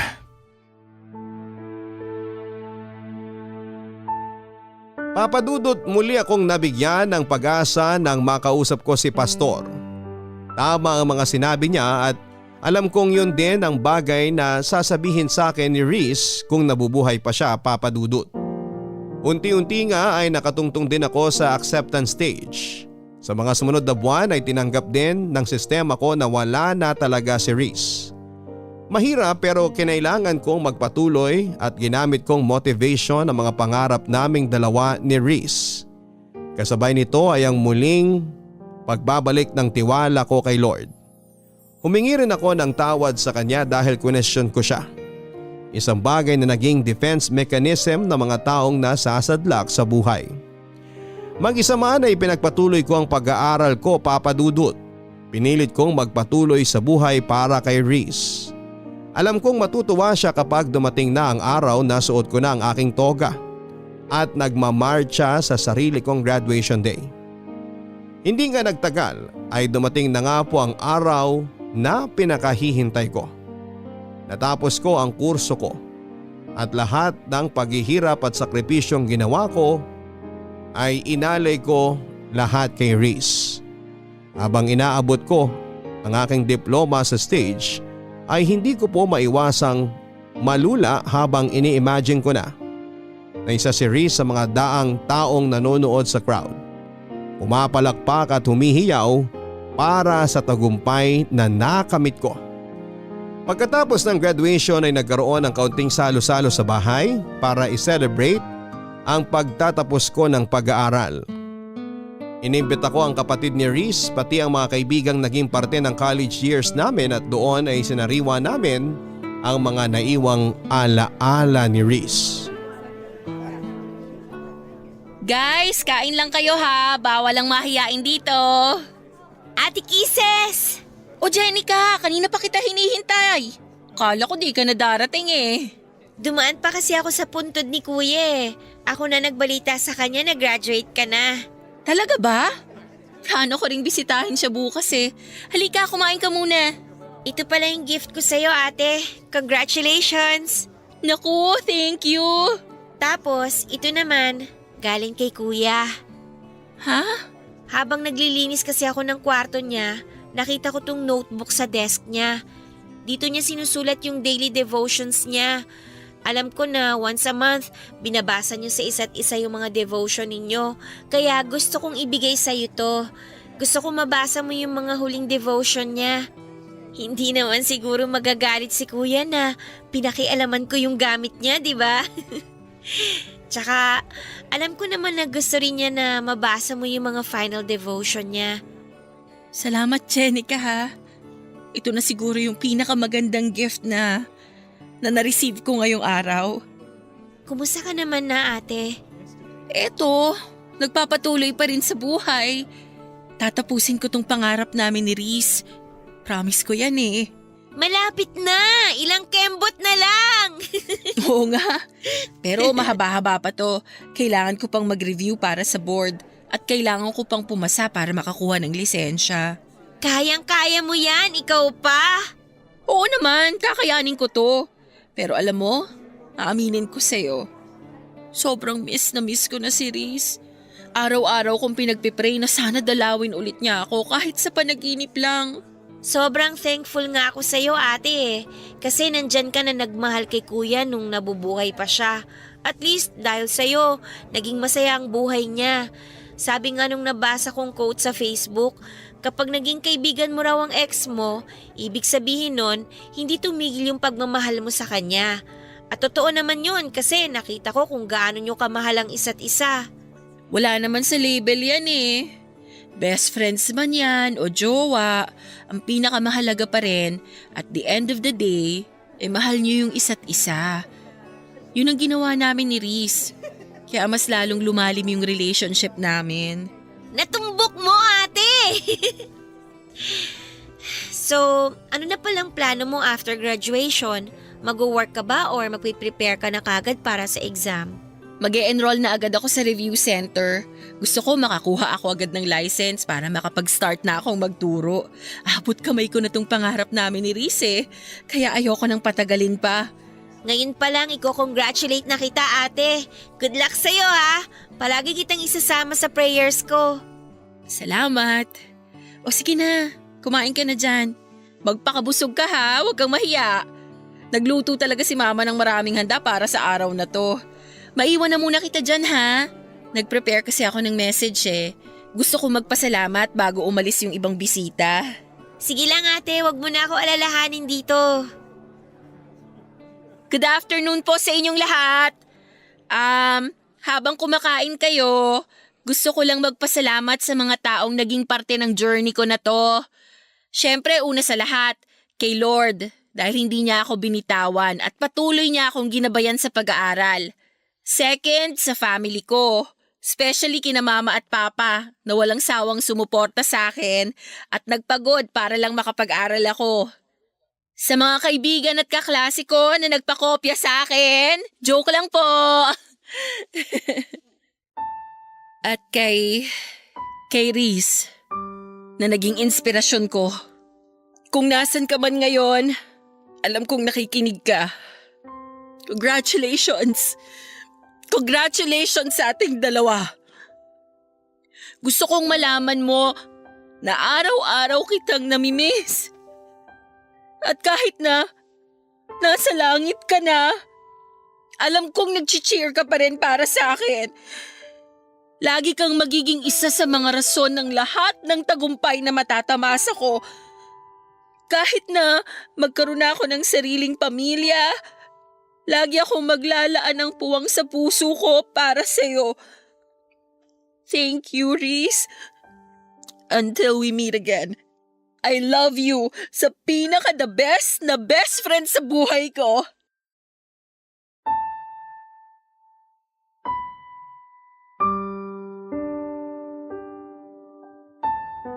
Papadudot after graduation ay agad ako nag-enroll sa isang review center para makapag-prepare sa LET o Licensure Examination for Teachers. November noong 2019 nang maipasa ko ang board exam. Labis ang pasasalamat ko kay Lord nang makita ko ang pangalan ko sa listahan ng mga nakapasa. Magkahalong saya at lungkot ang naramdaman ko nang sa wakas ay isa na akong licensed professional teacher. Masaya ako dahil nakamit ko na ang pangarap naming pareho ni Reese. Pero may kaunting lungkot din na nararamdaman dahil mag-isa na lamang akong nakaabot nito. Noong nahinto ako sa pag-aaral ay si Reese ang nagpatuloy sa pangarap naming makapagtapos. Ngayon naman ay turn ko na para ipagpatuloy naman ang nasimulan namin ni Reese. Ito ay ang makapagturo ng hindi lang impormasyon sa mga kabataan kundi magsilbing role model na rin at magtanim ng magagandang asal para sa mga susunod na henerasyon. Hanggang dito na lamang po ang aking kwento, Papa Dudut, at sana ay gawin din itong inspirasyon ng inyong mga listeners lalo na sa mga mag-aaral ngayon. Maraming pagsubok at balakid na ibabato si Lord sa ating buhay pero hindi niya ito ibibigay dahil gusto niya tayong pahirapan. Kung hindi ginawa niya ito para patibayin tayo sa pagharap ng panibagong yugto ng ating buhay. Ang inyong forever kapuso at kabarangay, Kisses. Totoo nga na hindi tayo bibigyan ng Panginoon ng mga pagsubok na hindi natin kayang lampasan. Si Kisses ang nagpatunay niyan ngayong araw. Nawalan man siya ng kaibigan pero nagpatuloy pa rin siya sa buhay hanggang sa maabot niya ang kanyang pangarap. Minsan mga kabarangay ay kailangan nating makaranas ng masasamang bagay sa buhay natin dahil ang mga bagay na ito mismo ang magbibigay sa atin ng kalinawan tungo sa tamang direksyon na dapat nating tahakin. Lagi nating tatandaan na tuwing tayo'y nalulugmok sa problema, lagi nandyan ang Diyos na handang gumabay sa atin. Hanggang sa muli, ako po si Papa Dudut sa mga kwento ng pag-ibig, buhay at pag-asa sa Barangay Love Stories number 1. Mga kwento ng pag-ibig, kwento ng pag-asa at mga kwento ng buhay dito sa Barangay Love Stories. Love Stories. Forever. Nagustuhan ng iyong napakinggan? Ituloy yan via live stream sa www.gmanetwork.com/radio.